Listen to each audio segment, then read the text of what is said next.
ഈശോ മിശിഹായിക്ക് പരസ്പരം സന്തോഷത്തോടെ ഈശോ മിശിഹായിക്ക്. പ്രിയപ്പെട്ട സഹോദരങ്ങളെ, ഇന്നേ ദിവസം കർത്താവ് നമുക്ക് ദാനമായി നൽകിയ ഈ ദിവസത്തെ ഓർത്ത് നന്ദി പറയാം. ഇത് കർത്താവ് നൽകിയ ദിവസമാണ്. നമുക്കിന്ന് സന്തോഷിച്ച് ഉല്ലസിക്കാം. ഹല്ലേലൂയ.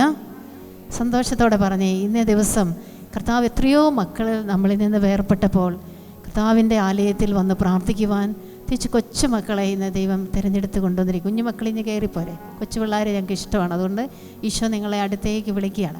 കുഞ്ഞുങ്ങൾ ഈശോയുടെ അടുത്തേക്ക് വന്നിരിക്കുക കേട്ടോ. പരസ്പരം ഒന്ന് പറഞ്ഞേ, ഇത് കർത്താവ് നൽകിയ ദിവസമാണ്. പറഞ്ഞേ, അടുത്തുള്ളവർക്ക് ക്ഷയിക്കാൻ്റെ കൊടുത്തുകൊണ്ട് പറ, ഇത് കർത്താവ് നൽകിയ ദിവസമാണ്. പറഞ്ഞേ, കുഞ്ഞുങ്ങളൊന്ന് പറഞ്ഞേ, പരസ്പരം ഒന്ന് പറഞ്ഞേ, ഇത് കർത്താവ് നൽകിയ ദിവസമാണ്. വചനം കൊടുത്തേ, പരസ്പരം പറ, ഇത് കർത്താവ് നൽകിയ ദിവസമാണ്. പറഞ്ഞേ. നല്ല കുഞ്ഞും മിടുമിടുക്കരി പിള്ളേരുണ്ട്. കാരുണ്യ സിസ്റ്ററിന് പറ്റിയ പിള്ളേരാണ് കേട്ടോ. നിങ്ങൾക്ക് പറ്റിയ സിസ്റ്ററാണ് ഇന്ന് വന്നിരിക്കുന്നത്. സിസ്റ്റർ കാരുണ്യ, ഡോക്ടർ സിസ്റ്റർ കാരുണ്യാണ്. ഡോക്ടറേറ്റ് എടുത്ത് പ്രത്യേകിച്ച് ഇംഗ്ലീഷ് വലിയ പ്രൊഫസറാണ്, വലിയ ആളാണ് നമ്മുടെ മുന്നിൽ ഇന്ന്. പാട്ടും മറ്റെല്ലാ ഞങ്ങളുടെ സഭയുടെ ഒരു വലിയ നിധിയാണ്. ഏത് കാര്യത്തിനും യാതൊരു മടിയും കൂടാതെ എന്ത് പറഞ്ഞാലും ചെയ്യാൻ കഴിവുള്ള ഒരു നാടകത്തിൽ തന്നെ ഞങ്ങൾക്കൊരു പ്രോഗ്രാം വന്നാൽ 3 റോൾ ഒറ്റ സമയത്ത് അഭിനയിക്കും. സർവകലാ വല്ലഭയെന്ന് വേണേ പറയാം. നിങ്ങൾ കണ്ടോണം, ഇപ്പം പാട്ടും സ്തുതിപ്പും എല്ലാം ഒന്നിച്ച് എൻ്റെ കൂടെ ക്ലാസ്സും എല്ലാം ഒരുമിച്ച് എടുക്കാനും മാത്രം കർത്താവ് അത്രമാത്രം എല്ലാ കൃപകളും കൊണ്ട് പരിശുദ്ധ അമ്മയെ നിറച്ചതുപോലെ സർവ്വകലകൾ കൊണ്ട് സിസ്റ്ററിനെ പ്രത്യേകമായിട്ട് തിരഞ്ഞെടുത്തിരിക്കുകയാണ്. നമ്മുടെ CMC സഭയ്ക്ക് തന്നെ ഞങ്ങൾക്ക് ഒരു അനുഗ്രഹമാണ് സിസ്റ്റർ ഡോക്ടർ കാരുണ്യ. അപ്പോൾ സിസ്റ്ററിൻ്റെ ഡോക്ടറേറ്റിനേക്കാൾ ഉപരി ഒരു ശിശുത്വമാണ്. നിങ്ങൾക്കത് കാണാൻ പറ്റും, നിങ്ങളിലേക്ക് ഇറങ്ങി വരും. സിസ്റ്റർ പ്രത്യേകമായിട്ട് നിങ്ങളോടൊപ്പം ആ ഡോക്ടർ ലെവലൊക്കെ വിട്ട് നിങ്ങളുടെ ആ ലെവലിലേക്ക് ഇറങ്ങി വരാനും മാത്രം, കുഞ്ഞുങ്ങളുണ്ടെങ്കിൽ കുഞ്ഞുങ്ങളുടെ ലെവലിലേക്ക് ഇറങ്ങി വരാനും മാത്രം ഓരോ വ്യക്തികളെയും സ്വാധീനിക്കുവാൻ കർത്താവ് സിസ്റ്ററിന് പ്രത്യേക ഒരു കൃപ കൊടുത്തിരിക്കണം. അതുകൊണ്ട് ഒത്തിരി മക്കൾ കേൾക്കേണ്ടതായിരുന്നു. കുറച്ച് പേരെ വന്നുള്ളൂ, വരുമായിരിക്കും. അവരെല്ലാം പതുക്കെ ജോലിയൊക്കെ തീർത്ത് വരട്ടെ. നമുക്കുള്ളവർക്ക് നന്നായിട്ട് പ്രാർത്ഥിക്കാം. ഇന്നേ ദിവസം സിസ്റ്ററിലൂടെ വലിയൊരു അഭിഷേകം നമുക്ക് തരും, വിശ്വസിക്കാം. നമുക്ക് സിസ്റ്ററിന് വേണ്ടി നമുക്ക് പ്രത്യേകം പ്രാർത്ഥിക്കണം. സിസ്റ്ററിന് ഈ ഫീൽഡ് മാത്രമല്ല, ഒത്തിരി സഭയുടെ ഒത്തിരി കാര്യങ്ങളിൽ സിസ്റ്റർ വ്യാപൃതിയാണ്. അപ്പം നമ്മളുടെ പ്രാർത്ഥനയാണ് ഇവിടെ വരുമ്പോൾ നമുക്ക് കൊടുക്കാൻ പറ്റുന്നത്, ബലമായിട്ട് കൊടുക്കാൻ പറ്റുന്നത് നമ്മളുടെ പ്രാർത്ഥന നമ്മൾ വാഗ്ദാനം ചെയ്യുകയാണ്. നമ്മുടെ സിസ്റ്റർ കാരുണ്യ ഇന്നു മുതൽ ഞങ്ങളുടെ പ്രാർത്ഥനയിൽ ഞങ്ങൾ പ്രത്യേകം ഓർക്കും. ചെയ്യുമല്ലോ, സബീനയൊക്കെ എന്നും കുരിശിൻ്റെ വഴിയിൽ പ്രത്യേകം, സ്വർഗമേഴ്ചി ചേച്ചി എല്ലാവരും സിസ്റ്ററിനെ ഓർത്ത് പ്രത്യേകം പ്രാർത്ഥിക്കണം. സിസ്റ്ററിൻ്റെ കുടുംബാംഗങ്ങളെ നമുക്ക് പ്രത്യേകം സമർപ്പിക്കാം. 2 കരങ്ങളും ഒന്ന് ഉയർത്തിപ്പിടിച്ചുകൊണ്ട് കർത്താവ് ഇന്ന് നമുക്ക് നൽകിയ സമ്മാനമായി നൽകിയ നമ്മുടെ പ്രിയപ്പെട്ട കാരുണ്യ സിസ്റ്ററിനെ ദൈവകരങ്ങളിലേക്കൊന്ന് ചേർത്ത് വയ്ക്കാം. കർത്താവെ, വായി തുറക്കുമ്പോൾ ദൈവവചനത്തിൻ്റെ വലിയൊരു കവാടം കേൾക്കുന്ന ഞങ്ങൾക്കതൊരു അനുഗ്രഹമായി, അഭിഷേകമായി ഈ കോമ്പൗണ്ട് മുഴുവൻ ഇന്ന് കടന്നു വരുന്ന മക്കളിലേക്ക്, ഇപ്പോൾ യാത്ര ചെയ്തുകൊണ്ടിരിക്കുന്ന മക്കളിലേക്ക്, വരാൻ ആഗ്രഹിക്കുന്ന മക്കളിലേക്ക് വലിയൊരു അഭിഷേകം നിറയാൻ ആഗ്രഹിച്ച് 2 കരങ്ങൾ ഉയർത്തി സ്വതന്ത്രമായിട്ടൊന്ന് സ്തുതിക്കാമോ? Hallelujah, hallelujah. പോരാ പോരാ, ഇവിടെ നിറയട്ടെ, അഭിഷേകം നിറയട്ടെ. പരിശുദ്ധാത്മാവിൻ്റെ ശക്തമായ അഭിഷേകം പന്തക്കുസ്താദിന് സമാഗതമായപ്പോൾ അവരെല്ലാവരും ഒരുമിച്ച് കൂടിയിരിക്കുകയായിരുന്നു. അഗ്നിജ്വാലകൾ പോലെ ആത്മാവ് തങ്ങളിലേക്ക് നിറഞ്ഞതുപോലെ, കൊടുങ്കാറ്റടി പോലുള്ള ശക്തമായ സ്വരം. താവേ, ഈ ഒരു അഭിഷേകം സഹിയനിൽ നിറഞ്ഞ അതേ അഭിഷേകം ഈ കൂട്ടായ്മയിൽ നിറയാൻ ഞങ്ങൾ പ്രാർത്ഥിക്കുന്നു. ഇന്ന് കടന്നു വന്നിരിക്കുന്ന പ്രിയപ്പെട്ട കുഞ്ഞു മക്കളിലേക്ക്, താവേ, ദൈവജനം മുഴുവനിലേക്ക്, ഇന്ന് വരാൻ ആഗ്രഹിക്കുന്ന മക്കളിലേക്ക് എല്ലാം പ്രത്യേകമായിട്ട് ഈ ആലയം മുഴുവൻ ദൈവശക്തി നിറയാൻ പ്രാർത്ഥിക്കുന്നു. Hallelujah, hallelujah. ഈശോയെ ആരാധന, ആരാധന. കർത്താവിന് നന്ദി പറയുവൻ, അവിടുന്ന് നല്ലവനാണ്. അല്ലേ, 2026 അല്ലേ, അധികം ദിവസമായിട്ടില്ല. നമ്മുടെ തുടക്കത്തിലേക്കായിരിക്കുമ്പം നമ്മുടെ ഹൃദയത്തിൽ നിന്ന് ഉയരണം, കർത്താവിന് നന്ദി പറയുവൻ, അവിടുന്ന് നല്ലവനാണ്. പറഞ്ഞേ, കർത്താവിന്. ഈ സ്വരം പോരാ, നന്ദി പറയുമ്പോൾ നമ്മുടെ ഹൃദയത്തിൽ നന്ദി വരണം. ഹൃദയത്തിൽ നിന്ന് പറഞ്ഞേ, കർത്താവിന് നന്ദി പറയുവൻ. പറ, കുഞ്ഞുങ്ങളുടെ സ്വരം സിസ്റ്റർ ഒന്ന് കേൾക്കട്ടെ, ഉറക്കെ പറഞ്ഞേ, കർത്താവിന് നന്ദി പറയുവൻ. പറഞ്ഞേ, അവിടുന്ന് നല്ലവനാണ്, അവിടുത്തെ കാരുണ്യം അനന്തമാണ്. ഒരിക്കൽ പറ, കർത്താവിന് നന്ദി പറയുവൻ, അവിടുന്ന് നല്ലവനാണ്, അവിടുത്തെ കാരുണ്യം അനന്തമാണ്. മിശിഹായിക്ക് സ്തുതിയായിരിക്കട്ടെ. എല്ലാവർക്കും സന്തോഷമാണോ? ആണോ? കുറച്ച് സന്തോഷമേ ഉള്ളല്ലോ, ഒരാഗ്രഹത്തോടെ ഒന്നും ചിരിക്കുന്നില്ലല്ലോ. വിഷമമൊക്കെ ഉണ്ടല്ലേ? സിസ്റ്ററിനെ പോലെയാണോ? വീടിനെക്കുറിച്ചോ കുട്ടികളെക്കുറിച്ചോ ഒന്നും ചിന്തിക്കേണ്ട കാര്യമില്ല. സിസ്റ്റർ ഇങ്ങനെ മനസ്സമാധാനമായിട്ട് നടക്കുന്ന പോലെ ഞങ്ങൾക്ക് ഇരിക്കാൻ പറ്റുമോ അല്ലേ? അപ്പം നിങ്ങൾക്ക് അതിൻ്റേതായ സങ്കടങ്ങളും ബുദ്ധിമുട്ടും ഒക്കെ ഉണ്ട്. കുഞ്ഞുമക്കൾക്ക് എന്താണ് സങ്കടം? കളിക്കാൻ പോകാൻ പറ്റുന്നില്ല അല്ലേ? ഇപ്പം അതിൻ്റെ സങ്കടമൊക്കെ ഉണ്ട്. എല്ലാവർക്കും ഒരു സങ്കടമുണ്ട് മുഖത്ത്. അപ്പം നമുക്ക് സങ്കടമൊക്കെ മാറ്റാൻ പോവാണ് ഈ കൺവെൻഷൻ്റെ സമയത്ത്. നിങ്ങളെല്ലാം ആഴ്ചയിൽ ഇവിടെ എത്തിക്കൊണ്ടിരിക്കുന്നവരാണല്ലേ. ശരിക്കും നിങ്ങൾ ഒരു തിരഞ്ഞെടുക്കപ്പെട്ട വംശമാണ് അല്ലേ, പ്രത്യേകമായി തിരഞ്ഞെടുക്കപ്പെട്ട വംശം. ആരൊക്കെ പൊഴിഞ്ഞു പോയിട്ടും പിന്നെയും അല്ലേ ശക്തമായിട്ട് ഇതിന് വേണം, ഞാൻ ഇതിന് കൂടുന്നുണ്ട് എന്ന് പറഞ്ഞ് ശക്തമായിട്ട് ഇവിടെ വന്ന് നിൽക്കുന്ന ഒരു സമൂഹമാണ്. നിങ്ങൾ തിരഞ്ഞെടുക്കപ്പെട്ട വംശമാണ്. ആ ഒരു ബോധ്യം ഉണ്ടോ? എന്നെ ദൈവം പ്രത്യേകം തിരഞ്ഞെടുത്തിട്ടുണ്ട് എന്നൊക്കെ വല്ല ബോധ്യമുണ്ടോ? അതോ സിസ്റ്റേഴ്സും അച്ഛന്മാരും ഒക്കെ ഉള്ളോ ഇങ്ങനെ സെലക്ട് ചെയ്തപ്പെട്ടു, ദൈവ വിളി കിട്ടി തിരഞ്ഞെടുക്കപ്പെട്ടവരാണോ? അല്ല. ഞങ്ങളെക്കാൾ വലിയ വിളി, ഞങ്ങളെന്ന് പറയുന്നത് ഒരു പ്രത്യേക വിളിയാണല്ലേ, അതിനേക്കാൾ വലിയ വിളിയാണ് നമ്മുടെ ജീവിതമെന്ന് നമ്മളിപ്പോൾ ഇന്ന് മനസ്സിലാക്കും. ഇന്നത്തെ ഈ ഒരു വചനത്തിൻ്റെ പഠനമൊക്കെ കഴിയുമ്പോൾ മനസ്സിലാക്കും. ദൈവവചനം പഠിക്കാൻ പോവുകയാണ് നമ്മൾ ഈ സമയത്ത്, ദൈവവചനം. അപ്പം നിങ്ങൾ ഒരു കാര്യം മനസ്സിലാക്കണം, നമ്മളെയൊക്കെ സൃഷ്ടിക്കുന്നത് ആരാ നമ്മളെ സൃഷ്ടിച്ചത്? ഇത് ഇത്ര വേദപാഠ ക്ലാസ് ആണോ അതോ അല്ലേ? ആരാണ് നമ്മളെ സൃഷ്ടിച്ചത്? ദൈവം ആണല്ലോ അല്ലേ. ദൈവം എന്തിനാണ് ഇങ്ങനെ ചുമ്മാ ഒരു തമാശക്ക് ഇങ്ങനെ എല്ലാവരും സൃഷ്ടിച്ചുകൊണ്ടിരിക്കുകയാണോ? ആണോ? വേറെ ജോലിയൊന്നും അവിടെ ഇല്ല, ഫ്രീ ആയിട്ടിരിക്കുന്നതോടെ ഇങ്ങനെ സൃഷ്ടിച്ചേക്കാന്ന് വിചാരിച്ച് സൃഷ്ടിക്കുകയാണോ? അല്ല. പിന്നെ എന്താണ് ദൈവം ചെയ്തുകൊണ്ടിരിക്കുന്നത്?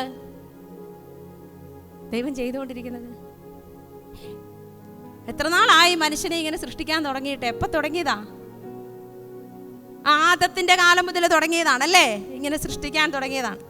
അപ്പൊ അങ്ങനെ ഒരു ജനതയെ മുഴുവൻ സൃഷ്ടിച്ചായിരുന്നു ദൈവം സ്വന്തമായിട്ട്. അതാരാണ്? ഇസ്രായേൽ. നിങ്ങൾ വലിയ പണ്ഡിതരാണ്, നിങ്ങളുടെ അടുത്ത് എന്തെങ്കിലുമൊക്കെ ചോദിക്കുമ്പോൾ തന്നെ ഞാനിങ്ങനെ അല്ലയോ, നല്ല സൂക്ഷിച്ച് വേണം ചോദിക്കാൻ, വചനം പഠിക്കുന്നവരാണ് നിങ്ങൾ. അതുകൊണ്ട് ഇസ്രായേൽ ജനതയെ തെരഞ്ഞെടുത്ത് ഇങ്ങനെ കൊണ്ടുവന്ന ആരൊക്കെ നമുക്കറിയാം അല്ലേ.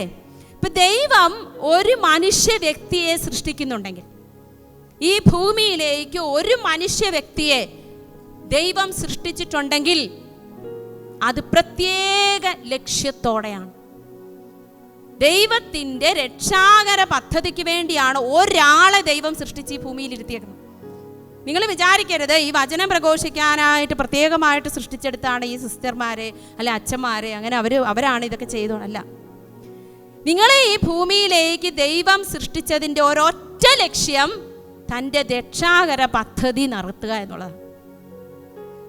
നമ്മൾ ഓർക്കും, പഴയ നിയമത്തിൽ അബ്രാഹം മുതൽ, അല്ലെങ്കിൽ ശരിക്കും ഒരു ജനത രൂപപ്പെടുന്ന അബ്രാഹം മുതലാണ് അല്ലേ നമ്മൾ പഠിക്കുന്നത്. ബൈബിളൊക്കെ ഒത്തിരി പഠിക്കാനുണ്ട്. അതിന് മുമ്പുള്ളതൊക്കെ ചില ഐതിഹ്യങ്ങളെക്കുറിച്ചുള്ള പഠനങ്ങളൊക്കെ ഉണ്ട്. അത് ബൈബിൾ പഠിക്കുമ്പോൾ നമുക്ക് മനസ്സിലാവും. പക്ഷെ നിങ്ങളിപ്പോൾ ഇത് മനസ്സിലാക്കിയാൽ മതി, അബ്രാഹം മുതൽ ഒരു ജനതയെ ദൈവം രൂപപ്പെടുത്തി അല്ലേ. അതിനുശേഷം എത്രയോ വർഷങ്ങൾക്ക് ശേഷമാണ് രക്ഷകനായ മിശിഹ ഈ ഭൂമിയിൽ അവതരിക്കുന്നത് അല്ലേ. അപ്പൊ ഇതിനു മുമ്പേ ദൈവം ഒരു ജനതയെ, അബ്രാഹത്തെ വിളിച്ചത് എന്തിനാണ്? ഈശോ രക്ഷകനാണെന്ന് പ്രഘോഷിക്കാൻ. എന്ന് പറഞ്ഞാൽ ആ തലമുറയിൽ ഇടയ്ക്ക് പറയുന്നുണ്ടോ ഈശോ, ഞാൻ അബ്രാഹം എന്നെ കർത്താവ് അല്ലേ, അബ്രാഹത്തിന്റെ പുത്രനാണെന്ന് ചോദിക്കുമ്പോൾ ഒരു പ്രശ്നമൊക്കെ ഉണ്ടാകുന്നില്ലേ അവിടെ? നീ ഇത്ര നാളെ നിനക്ക് 50 വയസ്സിൻ്റെ ആയിട്ടില്ല, പിന്നെ നീ എങ്ങനെയാണ് അവരെ കണ്ടെന്ന് പറയുന്നത് ഇല്ലേ? വചനത്തിന്റെ പൊരുളറിയുന്നത് അപ്പോഴാണ്. അബ്രാഹം പോലും, അബ്രാഹത്തെ ദൈവം സൃഷ്ടിക്കുമ്പോൾ അവിടുത്തെ ഹൃദയത്തിൽ നിറഞ്ഞു നിൽക്കുന്നത് രക്ഷകനായ ഈശോയ്ക്ക് വേണ്ടിയുള്ള ഒരു വംശപരമ്പര. ഈശോയ്ക്ക് വേണ്ടിയാണ് ഈ ഭൂമിയിലെ സകലരും സൃഷ്ടിക്കപ്പെട്ടിരിക്കുന്നത്. ഈശോ രക്ഷകനാണെന്ന് ഏറ്റുപറയാനാണ് ഈ ഭൂമിയിൽ ഓരോ ജന്മവും ഉണ്ടാകുന്നത്. നമ്മൾ വിചാരിക്കരുത് നമ്മളെ കൊണ്ട് ഒരു പ്രയോജനവും ഇല്ല. നിങ്ങൾക്കറിയാം, നമ്മൾ ഇപ്പം അങ്ങോട്ട് ക്രിസ്മസ് ആഘോഷമൊക്കെ കഴിഞ്ഞതേ ഉള്ളൂ. ഈശോയുടെ ജനനത്തിൽ പല ആളുകളും കടന്നു വരുന്നുണ്ടല്ലേ. പല ആൾക്കാരെ നമ്മൾ കാണുന്നുണ്ട്. ആരെയൊക്കെയാണ്? മാലാഖമാരെ കാണുന്നുണ്ട്, ആട്ടിടയന്മാരെ കാണുന്നുണ്ട്, പൂജരാജാക്കന്മാരെ കാണുന്നുണ്ട് ഇല്ലേ. പിന്നെ ഹന്ന, പ്രവാചകിയായ ഹന്ന അല്ലേ, പിന്നെ ശിമയോൻ. ഇവർക്കൊക്കെ എന്താണ് റോള്? ശരിക്കും ഈശോയും മാതാവ് ഔസേപ്പിതാവിൻ്റെ കാര്യം പറഞ്ഞാൽ പോരെ? അതിനിടയ്ക്ക് ഈ സെൻസസ് എടുക്കാനായിട്ട് ഹെറോദേസ് അല്ലേ ആളുകളെ വിടുന്നു. ഇവരെല്ലാം ഇതിനകത്തുണ്ട്. ഇവരുടെയൊക്കെ റോൾ എന്താണ്? എല്ലാവർക്കും ഈശോയുടെ ജനനത്തിൽ പ്രത്യേകം റോളുണ്ട്. ഹന്ന എന്ന പ്രവാചിക വിവാഹം കഴിഞ്ഞ് ഭർത്താവ് മരിച്ചതിന് ശേഷം ഈ ദേവാലയത്തിൽ പ്രാർത്ഥനയുമായി വർഷങ്ങളോളം ചെലവഴിച്ച് 80 വയസ്സുവരെ ഈ രക്ഷകന് വേണ്ടിയുള്ള കാത്തിരിപ്പും അവന് വേണ്ടിയുള്ള പ്രഘോഷണവുമായിരുന്നു. അവളുടെ ജീവിതത്തിന് വല്ല അർത്ഥമുണ്ടോ?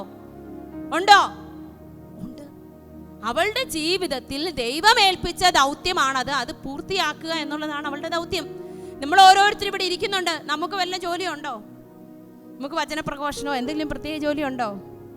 ചിലപ്പോൾ നമ്മൾ ചിന്തിക്കത്തില്ല, ദൈവം എന്നെ കൊണ്ട് എന്നാ പ്രയോജനം ശരിക്കും, അല്ലേ? ഈ ഭൂമിക്ക് എന്നാ പ്രയോജനം? ചില അമ്മച്ചിമാരച്ചായമാരെയൊക്കെ കാണുമ്പോൾ അവർ പറയാറുള്ളതാണ്, ഞങ്ങൾ മക്കളെയൊക്കെ വളർത്തി പഠിപ്പിച്ചു വലുതാക്കിയൊക്കെ വിട്ടു, ഇപ്പം നമ്മളെ കൊണ്ട് ആർക്കും ഒരു പ്രയോജനവും ഇല്ല. അവർക്ക് അവരുടെ കാര്യവുമായി, അവരുടെ നമ്മളെക്കുറിച്ച് അവർക്ക് ചിന്തിക്കാനോ പഴയ കാര്യങ്ങൾ നമ്മൾ ചെയ്തതൊക്കെ നമുക്ക് വീഡിയോ എടുത്ത് വെക്കാൻ പറ്റുമോ? അതില്ല. അവരെ ഒന്ന് കാണിക്കാൻ വേണ്ടി, അല്ലേ? അപ്പം അവർക്കിതൊന്നും ഓർമ്മയേ ഇല്ല, എങ്ങനെ അവരെത്തിയെന്നുള്ള ചിന്തയേ ഇല്ല. നമ്മളെ ഒന്നും ആർക്കും വേണ്ട സിസ്റ്റർ. 10-60 വയസ്സ് കഴിഞ്ഞ് ഇനിയിപ്പം അങ്ങ് മരിക്കുന്നവരെ ഒന്ന് ജീവിക്കുക, ഇതാണ് നമ്മുടെ ലക്ഷ്യം.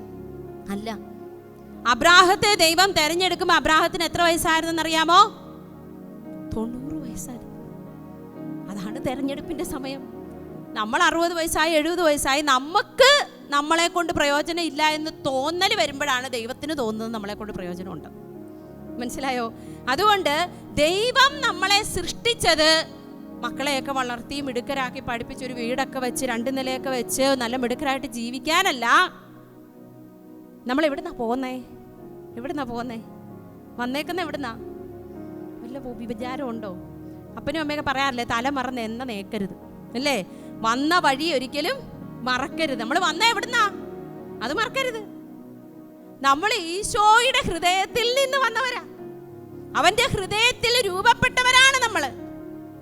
നിത്യതയിൽ സൃഷ്ടിക്കപ്പെട്ടവരാണ്. സ്വർഗത്തിന്റെ മക്കളാണ് നമ്മൾ തിരിച്ച് അവിടെ എത്തേണ്ടവരാണ്. അല്ലാതെ ഈ ഭൂമിയിൽ കുറേ വീടും പണിത് നമ്മളൊരു ടൂറിന് പോയെന്ന് വിചാരിക്കാം. മൂന്നാർ നിങ്ങളൊരു ടൂറിന് പോയെന്ന് വിചാരിക്കാം. ഇപ്പം സന്തോഷമാണല്ലോ, ഇടയ്ക്ക് നിങ്ങളുടെ മുഖത്തൊരു സന്തോഷം ഉണ്ടാകാൻ വേണ്ടി ഇടയ്ക്ക് ടൂറിൻ്റെ കാര്യമൊക്കെ പറഞ്ഞു.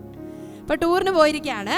നമ്മൾ അവിടെ ചെന്ന് വളരെ സന്തോഷമായിട്ട് ഇങ്ങനെ ഇരിക്കുമ്പോൾ നമ്മൾ അവിടെ ചെന്ന റൂമൊക്കെ എടുത്തു. ആ റൂമിൽ അതിൻ്റെ തൊട്ട് പുറത്തൊരു ചട്ടിയൊക്കെ കണ്ടു, നമ്മൾ ചെടിച്ചട്ടിയൊക്കെ ഇരിപ്പുണ്ട്. അപ്പോൾ നമ്മൾ അവിടെ ചെന്ന് 2-3 ചെടിയൊക്കെ വെച്ച് ആ ചെടിച്ചട്ടിയൊക്കെ വൃത്തിയാക്കി റൂമൊക്കെ ക്ലീൻ ചെയ്ത് നമുക്ക് പിന്നെ തുണിയൊക്കെ വിരിച്ചിടാനുള്ള സ്ഥലമൊക്കെ റെഡിയാക്കി അലമാരിയൊക്കെ അടുക്കിയൊക്കെ വെക്കുവോ? ഇല്ല. നമ്മളെങ്ങനെയാ? നമ്മുടെ പെട്ടി ആ സൈഡിലോട്ട് തുറക്കത്ത് പോലും ഇല്ല. സൈഡിൽ വെച്ചിട്ട് നമ്മുടെ സാധനങ്ങളൊക്കെ പെട്ടിയിൽ തന്നെ വെക്കും. ആ ബാത്റൂമൊക്കെ നമ്മൾ കഴുകി വൃത്തിയാക്കി ഇടാൻ നോക്കുവോ? അടുത്ത ദിവസം ഉപയോഗിക്കണമെന്നൊക്കെ പറഞ്ഞ്? ഇല്ല. നമ്മൾ ഉപയോഗിച്ചുകൊണ്ടിരിക്കുന്ന സ്ഥലമാണ്. നമ്മൾ അവിടെയൊന്നും മൈൻഡ് പോലും ചെയ്യത്തില്ല. നമ്മുടെ പർപ്പസൊക്കെ ചെയ്ത് നമ്മൾ വിസിറ്റൊക്കെ നടത്തി പുറത്ത് പോയി കണ്ടെല്ലാം കഴിഞ്ഞ് ആ റൂം ഒന്ന് തൂത്തിടാനൊക്കെ നമ്മൾ പോവോ? മൈൻഡ് പോലും ചെയ്യത്തില്ല. നമ്മൾ അതുപോലെയൊക്കെ ഒരുവിധമൊക്കെ വൃത്തിയാക്കി അവിടെ ഇട്ടിട്ട് നമ്മൾ നമ്മുടെ സാധനം എടുത്തോണ്ടെങ്കിൽ പോരും. ഒരു ടൂറ് പോകുമ്പോൾ ചെയ്യേണ്ട കാര്യം എന്താന്ന് പോലും നമുക്കറിയാം. നമ്മൾ ഈ ഭൂമിയിലെ തീർത്ഥാടകരാണ്. സ്വർഗമാണ് നമ്മുടെ വീട്.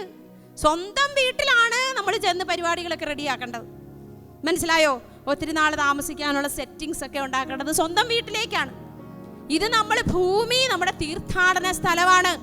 ഇവിടെ സ്ഥിരമായിട്ട് ജീവിക്കേണ്ടവരല്ല നമ്മൾ. അല്ല. ഈ ഒരു ചിന്ത വരുമ്പോൾ തന്നെ നമ്മുടെ മരിക്കാനുള്ള പേടി തന്നെ പോവും. ഒന്നാമത് മനസ്സിലായോ?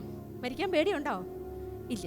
അപ്പോൾ മരിക്കാനുള്ള പേടിയൊന്നും ആവശ്യമില്ല. കാരണം നമ്മളിവിടെ അല്ല. ഈ സമയത്ത് വിളിച്ചാൽ സന്തോഷത്തോടെ നമ്മൾ പോകും. കാരണം നമ്മുടെ വീട്ടിൽ പോവാണ്. ഈ ഒരു വലിയ ബോധ്യം വരുന്ന ഒരാൾക്ക് ഈ ജീവിതത്തിൽ ഇവിടെ കുറെ കാര്യങ്ങൾ ചെയ്തു തീർക്കാനും ഇവിടെ എന്തൊക്കെയോ ആയിത്തീരാനും ഒക്കെ ഉള്ള ഒരു ജീവിതമല്ല നമ്മുടെ ജീവിതം. മറിച്ച് ഈശോ ദൈവപുത്രനാണെന്ന് പറഞ്ഞുകൊണ്ടിരിക്കാനാണ് നമ്മുടെ ജീവിതം. ഈശോ ദൈവപുത്രനാണ്, അവനാണ് ഏകരക്ഷകൻ, ഒരേ ഒരു ദൈവം എന്ന് കത്തിയും കടാരയായിട്ട് മുന്നിൽ വന്നാലും അവന്റെ മുഖത്ത് നോക്കി പറയാനുള്ളവരാണ് നമ്മൾ ഓരോരുത്തരും. ഇന്ന് നേരം വെളുത്ത് എഴുന്നേറ്റ് മരുന്ന വഴിയിൽ ഒരു വണ്ടിയിലിരുന്ന് അടുത്തിരിക്കുന്ന ആളെ കണ്ടു, ഒന്ന് ചിരിച്ചു കാണിച്ചു. അപ്പം അയാളൊന്ന് തിരിഞ്ഞു നോക്കി, എവിടെ പോവാ? ഞാൻ കാർമൽ മൗണ്ടിൽ കൺവെൻഷന് പോവാണ്. ഈശോ ഏകരക്ഷകനാണ്. ഇതാണ് ഞങ്ങൾ കൺവെൻഷനിൽ പ്രാർത്ഥിക്കുന്നത്. ഒറ്റ വാക്ക് മതി, വചന പ്രഘോഷണമാണ്. വളരെ വലിയ ഏരിയയിൽ പോയി നിങ്ങൾ ചെയ്യുന്ന മിഷൻ പ്രവർത്തനമാണ് ഈ വചനം. ഈ ഒറ്റ വാക്ക്, ഇത് മാത്രമാണ് ഈശോ തന്റെ ശിഷ്യരോട് പറഞ്ഞത്. ലോകമെങ്ങും പോയി എന്ത് പറയണം? സുവിശേഷം. എന്ത്? ദൈവപുത്രൻ ഇവിടെ വന്നിരിക്കുന്നു രക്ഷകനായിട്ട്. ഒറ്റ ദൈവമേ ഉള്ളൂ. ഇത് പറയാനുള്ള ജന്മമാണ് നമ്മുടെ ജന്മം. ഇത് മാത്രം. ഈ ബോധ്യമുണ്ടോ? ഇതുണ്ടാവണം. ഇത് നമ്മുടെ മക്കളെ പഠിപ്പിക്കാനാണ് ഒരു കുടുംബ ജീവിതത്തിലേക്ക് നിങ്ങളെ വിളിച്ചത്. അബ്രാഹത്തെ ഒരു തലമുറയെ ഒരുക്കാൻ വേണ്ടി വിളിച്ചതാണ്. അടുത്ത തലമുറയ്ക്ക്, അതിൻ്റെ അടുത്ത തലമുറയ്ക്ക് പകർന്നു കൊടുക്കുക, വചനം പകർന്നു കൊടുക്കുക, വചനം പ്രഘോഷിക്കുക. ഇതാണ് നമ്മുടെ ദൗത്യം. നമ്മുടെ മക്കൾക്ക്, നമ്മുടെ കൊച്ചുമക്കൾക്ക് ഈശോ ഏകരക്ഷകനാണെന്ന ബോധ്യം നമ്മൾ കൊടുത്തെങ്കിൽ നമ്മുടെ വചന പ്രഘോഷണം നമ്മളെ ഏൽപ്പിച്ച ദൗത്യം പൂർത്തിയായി. അതുകൊണ്ട് അബ്രാഹത്തിന്റെ വിളി മുതൽ തിരുസഭയുടെ ചരിത്രം അല്ലെങ്കിൽ വചനത്തിന്റെ ചരിത്രം മുഴുവൻ പറയുന്നത് ഒരു വ്യക്തിയുടെ വിളി, തെരഞ്ഞെടുപ്പ്, അത് കർത്താവിന് വേണ്ടിയാണ്, ഈശോയ്ക്ക് വേണ്ടിയാണ്, ഈശോ രക്ഷകനാണെന്ന് ഏറ്റു പറയാൻ വേണ്ടിയാണ്. അതുകൊണ്ട് എൻ്റെ ജന്മം കൊണ്ട് അർത്ഥമുണ്ട്, നമ്മുടെ ഓരോരുത്തരുടെയും ജന്മം കൊണ്ട് അർത്ഥമുണ്ട്. വചനം പ്രഘോഷിക്കുന്ന ആൾ മാത്രമല്ല, നിങ്ങൾ കണ്ടോണം, മേളിൽ ചെല്ലുമ്പോൾ, സ്വർഗത്തിൽ ചെല്ലുമ്പോൾ നമുക്കറിയാം ആരൊക്കെയാണ് ഒന്നാം സ്ഥാനത്ത് രണ്ടാം സ്ഥാനത്തൊക്കെ ഇരിക്കുന്നത്. നമ്മൾ പ്രതീക്ഷിക്കാത്ത ആളുകളൊക്കെ ആയിരിക്കും ഒന്നാം സ്ഥാനത്തിരിക്കുന്നത്. നമ്മൾ അങ്ങേയറ്റം വിചാരിക്കുന്നവരൊക്കെ ചിലപ്പോൾ എവിടെ ഇരിക്കുന്നതെന്ന് നമുക്കറിയത്തില്ല. അതുകൊണ്ട് ഇതൊക്കെ ദൈവത്തിൻ്റെ വിധിയാണ്. ദൈവമാണ് ഇതൊക്കെ തീരുമാനിക്കുന്നത്. ആരാണ് കർത്താവിന് വേണ്ടി ജീവിച്ചത്, ആരാണ് കർത്താവിന് വേണ്ടി ജീവിതം സമർപ്പിച്ചതെന്നൊക്കെ. അതുകൊണ്ട് കർത്താവിന് വേണ്ടി ജീവിക്കാനുള്ള എൻ്റെ വിളി, അതിനെക്കുറിച്ച് ബോധ്യം ഉണ്ടാവണം, ഒന്നാമത്. രണ്ടാമത്, ഈ അബ്രാഹത്തെ ദൈവം വിളിച്ച രംഗം നമുക്കറിയാം അല്ലേ? നമ്മൾ ബൈബിൾ പഠിക്കുകയാണ്. ഉൽപ്പത്തി പുസ്തകത്തിൽ 12-ാം അധ്യായത്തിൽ നമ്മൾ കാണുന്നുണ്ട് അബ്രാഹത്തെ ദൈവം വിളിക്കുന്ന സമയം. വിളിച്ചിട്ട് ഒരു ബലി അർപ്പിക്കാനൊക്കെ പറയുന്ന സമയമൊക്കെ ഉണ്ടല്ലേ, നമുക്കറിയാം ചരിത്രമൊക്കെ. അപ്പൊ അബ്രാഹത്തെ ദൈവം വിളിച്ചിട്ട് പറഞ്ഞ എന്താ? നിന്നെ ഞാനൊരു വലിയ ജനതയാക്കും, നിന്നിലൂടെ ഞാനൊരു വലിയ ജനതയെ രൂപപ്പെടുത്തും, നീ ഒരു അനുഗ്രഹമായിരിക്കും, നീ അനുഗ്രഹിക്കുന്നവരെ ഞാൻ അനുഗ്രഹിക്കും.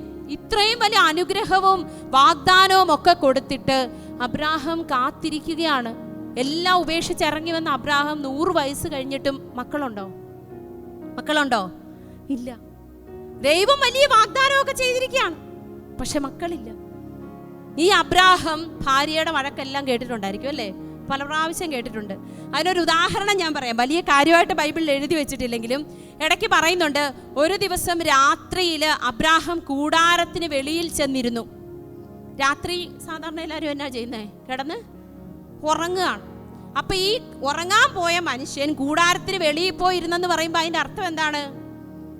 ഉറങ്ങാൻ വല്ല സ്വസ്ഥതയും ഭാര്യ കൊടുത്തോ? ഇല്ല, പറഞ്ഞുകൊണ്ടിരിക്കുകയാണ്. നിങ്ങളെന്നാ മനുഷ്യ, നിങ്ങളെല്ലാം ഉപേക്ഷിച്ചിറങ്ങി വന്നു, തമ്പുരാനുണ്ട്, ദൈവം ഉണ്ടെന്നൊക്കെ പറഞ്ഞിട്ട്, സാറായിരുന്ന് ചിരിച്ച കാര്യമൊക്കെ നമുക്കറിയാം അല്ലേ? ദൈവം ഉണ്ടെന്നൊക്കെ പറഞ്ഞിട്ട് ഈ വാഗ്ദാനം നോക്കി ഇങ്ങനെ കെട്ടിപ്പിടിച്ചിരുന്നു.